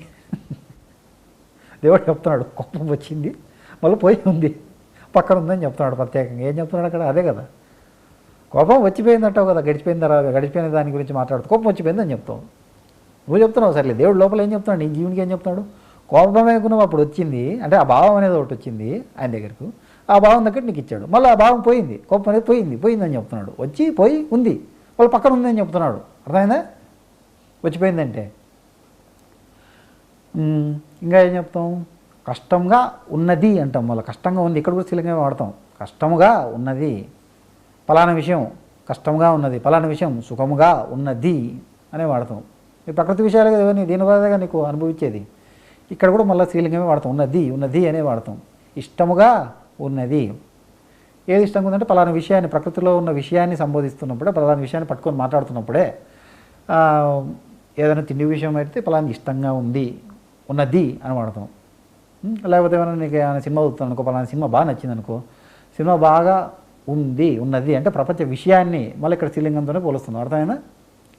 నీకు వచ్చే ప్రకృతి విషయాలు ఏవైనా కానీ ఉన్నది అనే స్త్రీలింగమే వాడతాం. అంటే ప్రత్యేకంగా నువ్వు జీవుడు పురుషుడివే కదా, జీవుడు పురుషుడివైనా ఇక్కడ ఉన్నది అనే పదాలు ఎవరికి వాడుతున్నాడు అంటే ఇక్కడ ఉన్నది అనే పదాలు వాడుతున్నాడు. పక్కన స్త్రీ అనేది ఒకటి ఉంది. అక్కడ స్త్రీ ఎవరు? నీ పక్కన ఉన్న ఎవరు స్త్రీ అంటే మాయ, నీ తల్లి ఇక్కడ. అర్థమైందా? అందుకే స్త్రీలింగం వాడుతున్నాం జ్ఞప్తికి. అంటే మీరు ఇప్పుడు పదాలు వాడుతున్నప్పుడు జ్ఞానం గుర్తు చేసుకొని, ఈవెన్ స్త్రీలింగం సంబోధిస్తున్నాం కదా, ఎవరికి సంబోధిస్తున్నాం అని జ్ఞప్తికి తెచ్చుకొని, లోపల తల్లి ఒకటి ఉంది అంటే తల్లి మాయ రూపంలో ఉంది. దేవుడు కూడా ఉన్నాడు. ఆయన ఉన్నాను అని పొద్దునకులు చెప్తున్నాడు. ఉన్నది అనేది తల్లి గురించి ఒక పక్క దేవుడు నేను ఉన్నాను అని చెప్తున్నాడు. ప్రతిసారి ఉన్నాను అనే పదం వాడుతున్నాడు. ఇంకో పక్క ఉన్నది అని మాయ గురించి ప్రత్యేకంగా స్పష్టంగా మీకు వివరిస్తూ ఉన్నాడు. అర్థమైందా లేదా? మీరు ఈ విధంగా ఇప్పుడు నేను చెప్పింది గ్రహించుకోగలిగితే, మీరు నిత్యం వినియోగించుకోగలిగితే నేను చెప్పిన జ్ఞానాన్ని, మీరు అదే భావంలోకి రావచ్చు కదా. ఏ కార్యం చేసినా దేవుడు చేస్తున్నాడని భావంలోకి పోవచ్చు కదా. ఏ గుణం వచ్చినా కానీ ఆ గుణం ప్రత్యేకంగా ఒకటి ఉంది, మాయ ఒకటి ఉందని జ్ఞప్తికి పెట్టుకోవచ్చు కదా. ఈ విధంగా జ్ఞానం అర్థం చేసుకుంటే ఇప్పుడు ఉపయోగపడుతుందా లేదా? మీకు ఇది బాగా ఉపయోగపడుతుంది. వినియోగించుకుంటే బాగా ఇప్పుడు చెప్పిన విధంగా వినియోగించుకుంటే బాగా ఉపయోగపడుతుంది. సర్లే, ఇంతసేపు బాగానే చెప్పాం. ఇప్పుడు నీదంటే ఏందో చెప్పడం జరిగింది. దేవుడి జ్ఞానమే నిధి, జ్ఞానము జ్ఞానశక్తి అన్నీ అవే. మళ్ళీ ప్రత్యేకంగా జ్ఞానము జ్ఞానశక్తి వేరేగా, జ్ఞానమే జ్ఞానశక్తి. దైవ నిధి అంటే ఏందో కూడా చెప్పడం జరిగింది. అదే దైవనిధి అంటే నేను చెప్పడం జరిగింది. ప్రపంచ నిధులతో పోల్చి దైవనిధి ఎట్లాంటిదని కూడా చెప్పడం జరిగింది. ఏ రూపంలో ఉందో చెప్పడం జరిగింది మీకు. ఇప్పుడు ఆ నిధిని వెలికి తీసేవాడు ఎవరు అని కూడా చెప్పడం జరిగింది. ప్రతినిధి అంటే ఏందో ఎవరు చెప్పడం కూడా జరిగింది కదా. ప్రతినిధి అంటే ఎవరు? భగవంతుడు. ఆ నిధిలో ఉన్నటువంటి జ్ఞానాన్ని ఎలా వినియోగించుకోవాలి? మీకు శక్తిగా వినియోగించుకోవాలి. అర్థమైందా? ఆ శక్తి దేనికి ఏ విధంగా? శ్రద్ధ ప్లస్ జ్ఞానశక్తి ఈక్వల్ టు విచక్షణ శక్తి. జ్ఞానశక్తి ఎక్కడ ఉపయోగపడుతుంది? మీ శ్రద్ధ ఉంటేనే మీకు ఉపయోగపడుతుంది. మీ శ్రద్ధ లేకపోతే జ్ఞానశక్తి ఏం ప్రయోజనం లేదు కదా. మీకు శ్రద్ధ ఉంటే మీ బుద్ధి మార్పు చెంది, బుద్ధి ఆలోచనలు మరి ఆ బుద్ధికి తగ్గ పని చేస్తా అంటే ఆ బుద్ధి దాని తగ్గట్టు శక్తి గురువు నుంచి జ్ఞానశక్తి ఇస్తే మీకు అప్పుడు గ్రాహ్యశక్తి పెరుగుతుంది, విచక్షణ శక్తి పెరుగుతుంది. మీకు మీ బుద్ధికి బలం ఏర్పడుతుంది. ఇప్పుడు నేను ఎట్లా చెప్తున్నాను? ఇప్పుడు నేను చెప్పాను, ఇప్పుడు ఉన్నాను దేవుడు పొద్దునూకులు మొత్తుకొని చెప్తున్నాడు, తెలుగు భాష దేవ భాష అని చెప్పి దేవుడు ఉన్నాడు అని నేను చెప్పాను. మీకు మీకు ఇప్పుడు నా భావం చెప్పడం జరిగింది. సరే, నా భావం చెప్పడం జరిగింది. నా భావం ఎక్కడి నుంచి వచ్చింది? నా బుద్ధిలో నుంచి వచ్చింది. సరే, నా గురించి పక్కన పెడదాం. ఇప్పుడు నా భావం మీకు వ్యక్తపరచడం జరిగింది. నా భావం వ్యక్తపరిచే మాటల ద్వారా వ్యక్తపరచడం జరిగింది. ఈ మాటలు మళ్ళీ మీ చెవి ద్వారా పోయి, చెవి ద్వారా మనసుకు చేరి, ఆ మనసు ద్వారా మళ్ళీ బుద్ధికి చేరతాయా లేదా? మళ్ళా మీ బుద్ధి సక్రమంగా మీకు అర్థమయ్యేలాగా చేస్తేనే నా భావం ఉన్నట్టుగా మీకు చేరుతుంది. నా భావం ఉన్నట్టుగా చెప్పాలంటే ఇప్పుడు నా బుద్ధి ఎంత బలమైందో మీ బుద్ధి కూడా అంతే బలమైనప్పుడు, ఇప్పుడు నేను 100 కేజీలు ఎత్తగలను అనుకో బరువు. ఎందుకు ఎత్తగలుగుతా? నా శరీరానికి అంత బలం ఉంది కాబట్టి ఎత్తగలుగుతా. ఎవడో నాకంటే బక్కవాడుకో బలహీనుడికి బరువు ఎత్తారంటే 100 కేజీలు ఎత్తగలుగుతాడా? ఎత్తలేరు కదా. ఎత్తలేరు కదా, ఎత్తెత్తుతారు? బలహీనం కాబట్టి ఎత్తలేడు. వాడు బలంగా పెంచుకుంటే, వాడు కసరత్తు చేయంగా, బాగా మంచి ఆహారం తిని కసరత్తు చేయంగా ఉంటే వాడు 100 కేజీలు ఏదో రోజు ఎత్తగలుగుతాడు. తర్వాత భవిష్యత్తు ఎత్తగలుగుతాడా లేదా? ఎత్తగలుగుతాడు. అంటే ఇప్పుడు నేను చెప్తున్నాను జ్ఞానం మీకు, చెప్పిన దూరికే వింటే ఇంకా అర్థమైపోయింది అనుకుంటాను. వినేకి బాగానే ఉంది, సులభంగానే ఉంది. ఇది అనుభవపూర్వకంగా చూసుకోవాలంటే నా మాట మాత్రమే వినపడుతుంది కానీ మీకు నా భావం అనేది నా మాటలలో చెప్తున్నా, నా భావం అనేది నా మాటల ద్వారా బయటకు వస్తుంది. నా భావం మీకు ఎప్పుడు చేరుతుంది? నా మాటలే మీకు చేరుతున్నాయి ప్రస్తుతానికి. నా భావం ఎప్పుడు మీకు చేరుతుంది? మీ బుద్ధి నా భావాల్ని విచక్షణతో ఆలోచించి మీకు విశదీకరించగలిగితే అప్పుడు మీరు జీవులు గ్రహించగలుగుతారు. అప్పుడు మరి మీ బుద్ధికి ఏం కావాలా? బలమే కావాలా. మీ బుద్ధి ఇప్పుడు కండబలం పెరగాలంటే ఏం చేయాలి? ఎక్సర్సైజ్ కావాలా, శక్తి కావాలని చెప్పాం కదా. ఇక్కడైనా అంతే. ఇప్పుడు చెప్పేవి అర్థం కావాలన్నా ఇప్పుడు నేను చెప్పినవన్నీ అనుభవపూర్వకంగా, ఊరికే వినేకి అర్థం అవ్వడం కదా, అనుభవపూర్వకంగా నిత్యం అవలంబించే విధంగా మీకు గ్రహించుకోవాలంటే నా భావం మీలో చేరాలి. నా భావం మీలో చేరాలంటే మీ బుద్ధి అంత బలంగా ఉండాలా. మీ బుద్ధి బలం ఎప్పుడు అందుతుంది? మీరు శ్రద్ధ పెట్టుకొని వింటే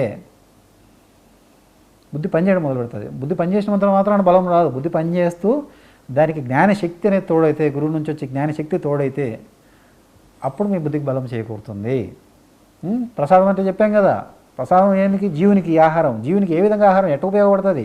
ఇక్కడ నుదుటి భాగం చూపించి జ్ఞాననేత్రానికి ఆహారం, జ్ఞాననేత్రం ద్వారా పోవాలా శక్తి. అర్థమైందా?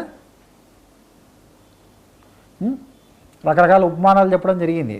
దేవుడు 3 కాలాల్లోనూ భవిష్యత్తు గురించి చెప్తూ, వర్తమానం గురించి చెప్తూ, గడిచిపోయిన కాలం గురించి చెప్తూ, నేనే పని చేస్తూ ఉన్నాను ప్రత్యేకంగా చెప్తున్నాడా లేదా? ఇది కొత్త జ్ఞానమే కదా వరకు మీకు ఇవన్నీ. సరే, ఇప్పుడు మీకు జ్ఞానం అనేది ఎలా వినియోగించుకోవాలో చెప్పడం. సరే, ఇంత మీకు బుద్ధి పెరిగితే ఏం చేయొచ్చు? మీరు ధర్మాలు ఆచరించేకి ఉపయోగపడుతుంది. ఇప్పుడు నేను చెప్పడం జరిగింది. ఇవన్నీ చెప్పిన తర్వాత నువ్వు మోసుకుంటావా? ఇంకా నువ్వు పలానా కార్యం చేస్తున్నప్పుడు నువ్వు మోసుకోఉంటావా? ఏం చేస్తావు? దేవుని మీద చేస్తావు. దేవుని మీద చేసిన దేవుడే చెప్తున్నాడు, దేవుడే చేసుకుంటున్నాడు. మళ్ళీ ప్రత్యేకంగా చేసేది కూడా లేదు. దేవుడే పని చేస్తున్నాడు, దేవుడే పలానా పని చేస్తున్నాడు అనే భావం మీలో ఉంటుందా లేదా? ఇవన్నీ అర్థం చేసుకుంటే మరి మీకు అప్పుడు కర్మ అంటుతుందా? అంటదు. మరి అంటున్నప్పుడు మీరు జన్మలు తరుగుతాయా పెరుగుతాయా? తరుగుతాయి. అర్థమైందా? మరి జ్ఞానం అనేది ఎలా వినియోగించుకోవాలో అర్థమైందా? ఎన్నో ఉపమానాలు చెప్పడం జరిగింది, వివరణ కూడా ఇవ్వడం జరిగింది. ఇంకా ఏదో చెప్తా. ఇప్పుడు నా భావం అర్థం కావాలంటే నా మాటల ద్వారా నేను చెప్పగలను. నా భావంలోకి రావాలంటే నా అంత బుద్ధి బలం రావాలి. మీకు కూడా వస్తుంది. మీరు ప్రయత్నం చేసి మీకు వస్తుంది. అంటే స్వామి గ్రంథం అర్థం కావాలన్నా, అంటే ఒక వ్యక్తి భావం తెలియాలంటే, ఓ వ్యక్తి భావం మీకు సంపూర్ణంగా తెలియాలి అంటే ఆ వ్యక్తి యొక్క భావం అంటే ఎక్కడి నుంచి పుట్టుకొస్తుందని చెప్పాము? ఆ వ్యక్తి యొక్క బుద్ధిలో నుంచే పుట్టుకొస్తుంది. ఆ బుద్ధిని శక్తినిచ్చి నడిపించే దేవుడే లేదు. అది గుర్తుపెట్టుకోండి. మళ్ళీ పొద్దునొకలు బుద్ధి అని చెప్తున్నా అంటే ప్రకృతినే పట్టుకొని చెప్తున్నా అనుకోవద్దండి మీరు. ఆ బుద్ధిని నడిపించేది ఎవరు? శక్తినిచ్చి నడిపించేది ఎవరు? దేవుడు. ఒక వ్యక్తి భావం తెలియపరచాలంటే మాటల ద్వారా తెలియపరుస్తాడు. ఆ భావం అనేది ఎక్కడి నుంచి పుట్టుకొచ్చింటుంది? వాని బుద్ధిలో నుంచే పుట్టుకొచ్చింటుంది. అర్థమైందా? అదే భావం అవతలోడికి, అదే విధంగా అర్థం కావాలంటే అవతలోడికి కూడా అదే బుద్ధి ఉండాలి. ఇప్పుడు డాక్టర్ చదివాడు, వాడు నేర్చుకున్న చదువు ఇంకో 10 మందికి నేర్పించాలనుకోండి. వాడి మాదిరే ఆ విద్య అవలంబించే విధంగా అదే మాదిరిగా డాక్టర్ వైద్యం చేసిన విధంగా రెండో వాడు కూడా ఇంకా మూడో వాడు కూడా చేయాలంటే రెండో వాడు కూడా మొదటి వాడు వచ్చినంత తెలివితేటలు వచ్చి ఉండాలా లేదా? రాకుండా చేయగలుగుతాడా? వైద్యం చేయగలుగుతాడా? మొదట డాక్టర్ విద్య నేర్చుకుంటే వాడు నేర్చుకున్నంత తెలివిగా రెండో వాడు నేర్చుకున్నప్పుడే వాడితో సమానంగా చేయగలుగుతాడా లేదా? చేయగలుగుతాడు, లేకపోతే చేయలేడు. అంటే ఓ మనిషి భావం తెలియాలంటే ఆ మనిషి ఏ విధంగా అయితే ఆ బుద్ధి ఉందో నీకు కూడా అదే బుద్ధి ఉంటే, అదే బుద్ధి అంటే ఏ ఆలోచన లేదు, బలం గురించి మాట్లాడుతాం. ఆ బుద్ధికి అదే బలం ఉంటే, అంత బలం ఉంటే, గ్రహించుకునేంత బలం ఉంటే నువ్వు కూడా అంత భావంలోకి పోతావు అని చెప్తున్నాం. ఇప్పుడు స్వామి గ్రంథాలు ఉన్నాయి. స్వామి గ్రంథాలు అంటే ఏమి? స్వామివారి భావాలే గ్రంథరూపకం చేయడం జరిగింది, అంతే కదా. స్వామివారి భావాలు గ్రంథరూపకం చేసి మనకి ఇవ్వడం జరిగింది. స్వామివారి భావాలు ఆయన మీటింగ్ ద్వారా, మాటల ద్వారా తెలియజేసి మనకి ఇవ్వడం జరిగిందా లేదా? ఇవి మనకి శక్తి లాంటివయ్యా, జ్ఞానశక్తివి మనకు. అర్థమైందా? ఆ భావం, ఆ శక్తి మీలో చేరాలి అంటే ఒక గ్రంథం సంపూర్ణంగా అర్థం కావాలన్నా, ఓ మీటింగ్ సంపూర్ణంగా అర్థం కావాలన్నా, అంటే ఇప్పుడు వ్యక్తి భావము సంపూర్ణంగా అర్థం కావాలి అంటే అంత మన బుద్ధి ఎదిగి ఉండాలా లేదా? మీకు స్వామివారు చెప్పిన గ్రంథంలో జ్ఞానం 100% మీకు అర్థం కావాలంటే మీరు 100% స్వామివారి భావంలోకి పోవాల్సిందే. అర్థమైనా? 100% స్వామివారి భావంలోకి మీరు పోతే మీరు భూమి మీద అనుకుంటారు, ఉండరు. మీరు ఉన్నారు అంటే ఒకటి గుర్తుపెట్టుకోండి, మీకు ఇంకా అర్థం కావాల్సింది ఉంది. దేవుడు చెప్పినాడు, దండి చెప్పినాడు, భగవంతుడు చెప్పేసినాడు, ఎంతో చెప్పేయాల్సింది చెప్పేసినాడు. అర్థం చేసుకోవాల్సిన పని మనకుంది కదా, ఉందా లేదా? ఆయన ఆ నిధిని వెలికి తీసి ఆ రహస్యంగా ఉన్నదాన్ని బట్టబయలు చేసి మన జ్ఞానాన్ని అందివ్వడం జరిగింది. ఇప్పుడు నీకు చేతిలో అన్నం పెట్టడం జరిగింది, నువ్వు నోరు తెరుచుకోకుండా, నీకు నోట్లో అన్నం తిరుక్కోకుండా నీకు శక్తి చేరుతుందా? చేరదు కదా. చేతిలో నీకు అన్నం పెట్టినంత మాత్రాన నీకు శరీరానికి బలం చేరుతుందా? చేతిలో ఉన్న అన్నాన్ని నీకు నోట్లోకి వేసుకుంటేనే కదా పుట్టలోకి చేరేది. అంటే దేవుడు ఆయన జ్ఞానాన్ని, ఆయన నిధిని తీసి, ప్రతినిధిగా వచ్చి ఆయన నిధిని తీసి ఆయన జ్ఞానం ఇవ్వడం జరిగింది మనకు జీవులకి. ఇచ్చిందాన్ని మనం స్వీకరించాలి కదా. ఇలా స్వీకరించినప్పుడు అంటే శ్రద్ధ పెట్టుకోకుండా ఉంటే ఏం ప్రయోజనము? ఇచ్చి కూడా ప్రయోజనం లేనట్టే కదా. మరి ఆ విధంగా వృధా చేసుకోవద్దండి దేవుడిచ్చిందని. అర్థమైందా? దేవుడిచ్చిన కాలాన్ని కానీ జ్ఞానాన్ని కానీ వృధా చేసుకోవద్దండి. ఇప్పుడు ఈరోజు ఉన్నారు, జ్ఞానం వింటున్నారు, చదువుకోగలుగుతున్నారు, వినగలుగుతున్నారు, నేర్చుకోగలుగుతున్నారు. రేపు పొద్దున పరిస్థితులు ఎట్టుంటాయో తెలియదు, రేపు పొద్దున అసలు ఉంటావో లేదో గ్యారెంటీ లేదు, భవిష్యత్తు ఎట్టుంటుంది ఎవడికి తెలియదు.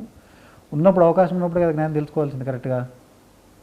వృధా చేయకూడదు కదా, వృధా చేసుకోవద్దండి. అట్లా ఇప్పుడు చెప్పే విషయాలు దండి చెప్పాం, మొదట్లో చెప్పడం. ఇప్పుడు చెప్పే విషయాలు ఏమో సులభమైన విషయాలు ఏం కాదు, కొంచెం కష్టంగానే ఉంటాయని చెప్పడం జరిగింది. వాస్తవమే, ఇవి అర్థం కావాలంటే కొంచెం కష్టంగానే ఉంటాయి. అయినా తప్పదు, నీకు నేర్పించాలంటే తప్పదు. ఇవన్నీ దండిగానే చెప్పడం జరిగింది. ఇంతటితో ముగిస్తామా అంటే ముగిస్తాం, ఇంతటితో సమాప్తం చేద్దాం. మరి సమాప్తం గురించి ఒకటి చెప్పి ఆపేస్తాం. సమాప్తం అంటే ఏందో చెప్పి ఆపేస్తాం. నువ్వు జీవుడు ఉన్నావు అంటే సమాప్తం అంటే ఏం సింపుల్గా చెప్తా, సమాప్తం అంటే అయిపోయింది, ముగింపు అంటాం కదా మామూలుగా బయట ప్రపంచపరంగా. సర్లే, నేను మిమ్మల్ని ప్రశ్న అడుగుతా, మీరు ఎప్పుడు సమాప్తం అవుతారు జీవులుగా? మీరు జీవులు ఉన్నావు కదా, నువ్వు ఎప్పుడు సమాప్తం అవుతావు నాయన అంటే ఏం చెప్తావు? సమాప్తం అంటే ఏంటనైనా నువ్వు అనుకోవాలి. ఇప్పుడు సమాప్తం ఏంది, నేనెట్ట సమాప్తం పోయి సావాలనుకుంటాం, అది కాదు. సమాప్తం అంటే సరే మరణమే, ఏ మరణం? ఆఖరి మరణం. ఎలా? సమాప్తం అనే పదం విడదీసి చూద్దాం మళ్ళీ ఇక్కడ కూడా. సమా ప్లస్ ఆప్తం. ఆప్తం అంటే నీ దగ్గరైనది, నీకు బాగా మేలు చేసేది, స్నేహితుడు అనుకోవచ్చు, నీకు బాగా దగ్గరైంది అనొచ్చు ఆప్తము అంటే. సమా అంటే సమానంగా పోట. ఇప్పుడు సమాప్తం అంటే ఏంది? నీ ఆప్తుడికి నువ్వు దగ్గర అంటే సమానంగా అయిపోతే, నీ ఆప్తుడితో నువ్వు సమానంగా అయిపోతే, ఎప్పుడు ఆయనతో కలిసిపోతే. నీకు ఆప్తుడు ఎవరు? దేవుడు. దేవునితో నువ్వు సమానం అయిపోతే అప్పుడు నీకు సమాప్తం. నువ్వు సమాప్తం అయిపోయినట్టు, అంతే కదా. దేవుడితో ఎప్పుడు సమాప్తం అవుతావు? నీ కర్మంతా లేకుండా పోయినప్పుడు, మొత్తం లేకుండా పోయినప్పుడు దేవుని యందు ఐక్యమైపోతావు కదా, అప్పుడు నువ్వు సమాప్తం అయినట్టు. అర్థమైందా? సమాప్తం అంటే ఏందో? నువ్వు ఒకడు ఉన్నావు, జీవునివి, దేవుడు ఉన్నాడు. దేవుడు అంటే ఇద్దరు ఉన్నారు, మళ్ళీ ఆత్మ ఉన్నాడు, పరమాత్మ కూడా ఉన్నాడు. నువ్వు వాళ్ళందరూ ఏం చేస్తున్నారు? ముగ్గురు ఉన్నారు, జీవాత్మ, ఆత్మ, పరమాత్మ. జీవుడు నువ్వే, ఆత్మ ఉన్నాడు, శరీరం అంతటా ఉన్నాడు, పరమాత్మ ఉన్నాడు, ప్రపంచం అంతటా వ్యాపించున్నాడు ఆయన. సర్లే, ముగ్గురు ఆత్మలే కదా. ఇప్పుడు ముగ్గురులో ఇద్దరు ఏకంగా ఉన్నారా లేదా? ఆత్మ పరమాత్మ సపరేటే, కానీ వాళ్ళిద్దరు ఏకంగా ఉన్నారా లేదా? ఒకటే పార్టీయే కదా, వాళ్ళు ఒకటే పార్టీయే కదా, వేరువేరు ఏం లేరు కదా, ఏకంగానే ఉన్నారు. నువ్వు మాత్రం ఏం చేస్తున్నావు? వాళ్ళతో కలిసిపోకుండా సపరేట్గా ఉంటున్నావా లేదా? వాళ్ళు ఏకంగా ఉన్నారు, నువ్వు ఏకానికి ఏం చేస్తున్నావు? ప్రతిగా ఉన్నావు మళ్ళీ సపరేట్గా. నువ్వు ఏకత్వానికి ప్రతి ఏంటి? మళ్ళీ ఇక్కడ ఏకము ముందర ప్రతి పెట్టండి, ఏమవుతుంది? ప్రతి ప్లేస్ ఏక అంటే ప్రత్యేకము. నువ్వు ప్రత్యేకంగా పక్కన పెడి తెచ్చినావు. ఎందుకుంటావు ప్రత్యేకంగా? నువ్వు ప్రత్యేకంగా ఉండద్దు అని చెప్తున్నాను నేను ఇక్కడ. జీవునికి ఏకంగా మారిపో అని చెప్తున్నావు. దేవుడు అంటే ఆత్మ, పరమాత్మ ఏకంగా ఉన్నారు, నువ్వు ఏకంగా ఉండొచ్చు. ఎప్పుడు? ఆయన జ్ఞానం తెలుసుకుని ఆయన చెప్పిన ధర్మాల ప్రకారం ఉంటే నువ్వు ఆయనతో ఏకంగా ఉన్నట్టు. ఏకంగా ఉంటే లాస్ట్కి సమాప్తం కూడా అయిపోతావు. సమాప్తం అంటే నీ ఆప్తుడితో సమానం, నీ దగ్గర ఉన్న వాడితో సమానంగా అవడం అంటే ఏంది? దేవునితో సమానం ఎప్పుడైతావు? నువ్వు లేకుండా, నువ్వు ప్రత్యేకంగా ఒకడికి లేకుండా పోయి వాళ్ళతో సమానం అయిపోతావు. దేవునితో సమానం ఎప్పుడైపోతావు? మోక్షం పొందినప్పుడే. ఇప్పుడు సమాప్తం అవడం అంటే ఆడ దూకి సామని చెప్పట్లేదు మిమ్మల్ని. అటు దూకి చేస్తే ఏమవుతారు? దయ్యాలు అవుతారు. దయాలే మళ్ళీ సూక్ష్మకర్మ ఉన్నంత వరకు దయాలా తిరుగుతారు. ఆ సూక్ష్మకర్మ అయిపోయిన తర్వాత ఏమవుతారు? మళ్ళీ కాళ్ళమరణం ముందు వచ్చే జన్మకు పోతారు. వచ్చే జన్మ అయినా మళ్ళీ ఇదే స్టోరీ కంటిన్యూ అవుతుంది. మళ్ళీ పుట్టిన తర్వాత జన్మిస్తారు. జన్మించిన తర్వాత మళ్ళీ 2 మరణిస్తారు. ఇట్లా కర్మ కంటిన్యూ అవుతూనే ఉంటుంది. నేను అది కోరుకోవట్లే. నేను మీకు చెప్పేది సమాప్తం అయిపోండి అని చెప్తున్నాను. ఎట్టా ఊరికే సచ్చేది కాదు. జ్ఞానం తెలుసుకొని ఆ జ్ఞానం ద్వారా ధర్మాలు ఆచరిస్తూ ఆ ధర్మాల ద్వారా వచ్చే జ్ఞానశక్తి ద్వారా మీ జ్ఞానాగ్ని ద్వారా కర్మలు కాల్ చేసుకొని పూర్తిగా నువ్వు ప్రత్యేకంగా లేకుండా ఏకంగా తయారైపోయి దేవునితో ఏకంగా తయారై సమాప్తం అయిపోవాలని చెప్తున్నావా లేదా? లేకపోతే ఏముంటుంది? సమాప్తం చేయలేదనుకో నువ్వు ఏముంటుంది? జననము మరణం ఇవే కదా. ఇప్పుడు నాకెంత 30 ఏళ్ళ వయసు. నేనేమనుకుంటా 30 ఏళ్ళ కింద నేను జన్మించాను అని నేను అనుకుంటా. ఏం చెప్తున్నాడు దేవుడు అక్కడ? నేను అనుకుంటే లోపల అనుకుంటా లేదు సర్లే, కానీ దేవుడు ఏం చెప్తున్నాడు వాస్తవానికి అక్కడ? నేను 30 సంవత్సరాల వెనకాల దేవుడు ఏం చెప్తున్నాడు అక్కడ? దేవుడు 30 సంవత్సరాల వెనక జన్మించాను అంటే ఏంది? జన్మను ఇచ్చాను అని చెప్తున్నాడు. మీరేమనుకుంటారు? మీ బర్త్డే రాగానే నేను 40 సంవత్సరాలు అయింది పుట్టి అనుకుంటావు. జన్మించి 40 సంవత్సరాలు అయిందో, 25 సంవత్సరాలు అయిందో, 50 సంవత్సరాలు అయింది అనుకుంటా లేదా? 30 సంవత్సరాలు అయింది అనుకుంటా లేదా? నువ్వు జన్మించినావా? దేవుడేం చెప్తున్నాడు నీకు అక్కడ? జన్మను ఇచ్చాను అని గుర్తు చేస్తున్నాడు ప్రత్యేకంగా నీకు. పలానా రోజు ఇన్ని సంవత్సరాల కింద జన్మ నీకు ఇచ్చాను ఆయన అని చెప్తున్నాడు దేవుడు. అది జ్ఞప్తికుందా? లే, అది జ్ఞప్తికిలే. ఏమనుకుంటావు? నేనే జన్మించిన అనుకుంటావు. జన్మ ఇచ్చినాడని ప్రత్యేకంగా చెప్తున్నాడు. మళ్ళీ నువ్వెందుకు అనుకోవాలా? మళ్ళీ భవిష్యత్తులో ఏదో రోజు మరణిస్తాను అనుకుంటావు. అక్కడ కూడా ఏం చెప్తున్నాడు? భవిష్యత్తు గురించి చెప్తూ దేవుడు ఏం చెప్తున్నాడు లోపల? మరణాన్ని ఇస్తాను అంటున్నాడు. మరణిస్తానంటే ఏంది? మరణాన్ని ఇస్తాను అని ప్రత్యేకంగా చెప్తున్నాడా లేదా? నీ మరణాన్ని నేను ఇచ్చేది ఎవరు? దేవుడు. కార్యాలు చేసేదెవరు? దేవుడు. చేస్తున్నాడు. చెప్తున్నాడా లేదా? నీకు చెప్తున్నాడా లేదా? నేను చేస్తున్నాను చెప్తున్నాడా లేదా? పక్కన గుణాలు ఉన్నది అని చెప్తున్నాడా లేదా దేవుడు ప్రత్యేకంగా? నిత్యం చెప్తూ ఉన్నాడా లేదా దేవుడు? నీకు చెప్తూ ఉన్నాడు. నువ్వు వినిపించుకుంటున్నావా? ఎందుకు అంటే అశ్రద్ధ. మరి అందుకే అశ్రద్ధ కాదు, బలం లేదు, చూపు లేదు. చూపు రావాలంటే ఏం చేయాలి? బలం పెరగాల, గ్రాహ్యతా శక్తి పెరగాలంటే విచక్షణ శక్తి పెరిగితే ఆ చూపు. ఇప్పుడు జ్ఞాననేత్రం అని చెప్పినాం కదా బుద్ధిని. చూపు లేదంటే దానికే లేదని చెప్తున్నాం. మీకు జ్ఞానం అర్థమయ్యే కొద్దీ, మీకు జ్ఞానశక్తి మీకు చేరే కొద్దీ మీ బుద్ధికి, అంటే జ్ఞానశక్తి చేరే కొద్దీ విచక్షణ శక్తి మీకు పెరిగే కొద్దీ మీ బుద్ధికి దాని చూపు తెలియబడుతుంటుంది. ఏ చూపు? అంతరంగంగా ఉండే చూపు. దేవుడు ఏ విధంగా నడిపిస్తున్నాడు అనే చూపు ఏర్పడుతుంది మీకు. ఇప్పుడు ఆ చూపు ఏర్పడినప్పుడే మీకు ఇక్కడ దేవుడు చెప్పే ఈ భావాలన్నీ మీకు వినపడేవి. ఆ చూపు లేదు కాబట్టే దేవుడు చెప్పే ఈ భావాలు చెప్తున్నా కానీ మీరు గ్రహించుకోలేకపోతున్నారు. మరి అందుకే మీరు శ్రద్ధ పెట్టుకొని దేవుడు ఇచ్చిన జ్ఞానాన్ని, అంటే స్వామివారు ఇచ్చిన గ్రంథాలను కానీ మీటింగ్లు కానీ జ్ఞాన శక్తితో సమానం. మీరు గుర్తుపెట్టుకోండి, శక్తితో సమానం స్వామి స్థాపించింది ఏదైనా కానీ. ఆ శక్తిని గౌరవిస్తే మీకు జ్ఞానంలో ముందుకు పోతారు. మీరు శ్రద్ధ ఒకటి పెట్టుకుంటా ఫుల్గా జ్ఞానం అర్థమవుతా అంటే ఎప్పటికీ కుదరదు. గురువు ఒప్పుదల లేని మీకు జ్ఞానం ఎప్పటికీ అర్థం కాదు. అది గుర్తుపెట్టుకోండి. నిధిని మీరంతా మీరు తవ్వుకోలేరు. ప్రపంచంలో మనుషులు తయారు చేసిన నిధి కాదు ఇది, దేవుడే తయారు చేసిన నిధి ఇది. దేవుడే తీసి ఇవ్వాలి మీకు. మీరంతా మీరు తీసుకోగలుగుతారనుకోవద్దండి ఎప్పుడు కానీ. ఇవన్నీ సూర్యుడికైనా బయట నుంచి రావాలా, జ్ఞానమైనా జ్ఞానశక్తి అయినా. మనుషులు మనకు మాత్రం ఊరికే లోపల పుట్టుకొస్తాయి అన్నీ.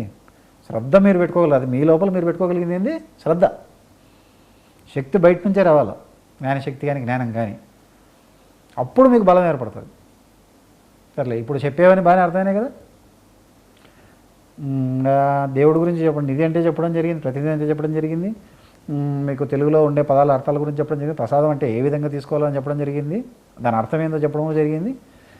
ఇంకట్టే ఇంకా ఆయన జన్మిస్తున్నాడు, మరణాన్ని ఇస్తున్నాడు, జన్మనిస్తున్నాడు అని కూడా జ్ఞప్తి, పొద్దునూకులు జ్ఞప్తి చేస్తున్నాడు, ఈ విషయం కూడా చెప్పడం జరిగింది. ఇవన్నీ కొత్త విషయాలు కదా మీకు. ఇవన్నీ ఇప్పుడు ఇంకా లాస్ట్లో వివరం ఏం చెప్పాము, మీరు ప్రత్యేకంగా ఉన్నారు అని చెప్తున్నామా లేదా? ప్రత్యేకంగా ఉండొద్దు నువ్వు అంటే ఏకానికి ప్రతిగా ప్రత్యేకంగా ఉన్నావు జీవునివి, ప్రత్యేకంగా ఉండొద్దు, ఏకంగా మారిపో దేవునితో, సమానంగా మారిపో. ఎప్పుడు? మోక్షం పొందితే. నువ్వు మోక్షం పొందితే ఏం చెప్పొచ్చు? అప్పుడు నువ్వు జీవుని సమాప్తం అయిపోయినట్టు చెప్పొచ్చు. సర్లే, మరి బాగానే చెప్పామా మీకు నేను? మరి మీరు సమాప్తం అయిపోవాలనే ఉద్దేశంతోనే ఈ జ్ఞానం అంతా చెప్పాము. మీరు సమాప్తం అవుతారు లేదు నాకు తెలియదు, ఇంకా నీకు తెలుసు, దేవుడికి తెలుసు. ఏం చేసుకుంటారో మీ ఇష్టం. ఎట్ట సమాప్తం అవుతారు, ఎప్పుడు సమాప్తం అవుతారు దేవునికి తెలుసు. ఇంకా ప్రస్తుతానికైతే ఇంకా ఈ మీటింగ్ అయితే సమాప్తం చెప్దాంలే కానీ, సర్లే ఇంతటితో సమాప్తం.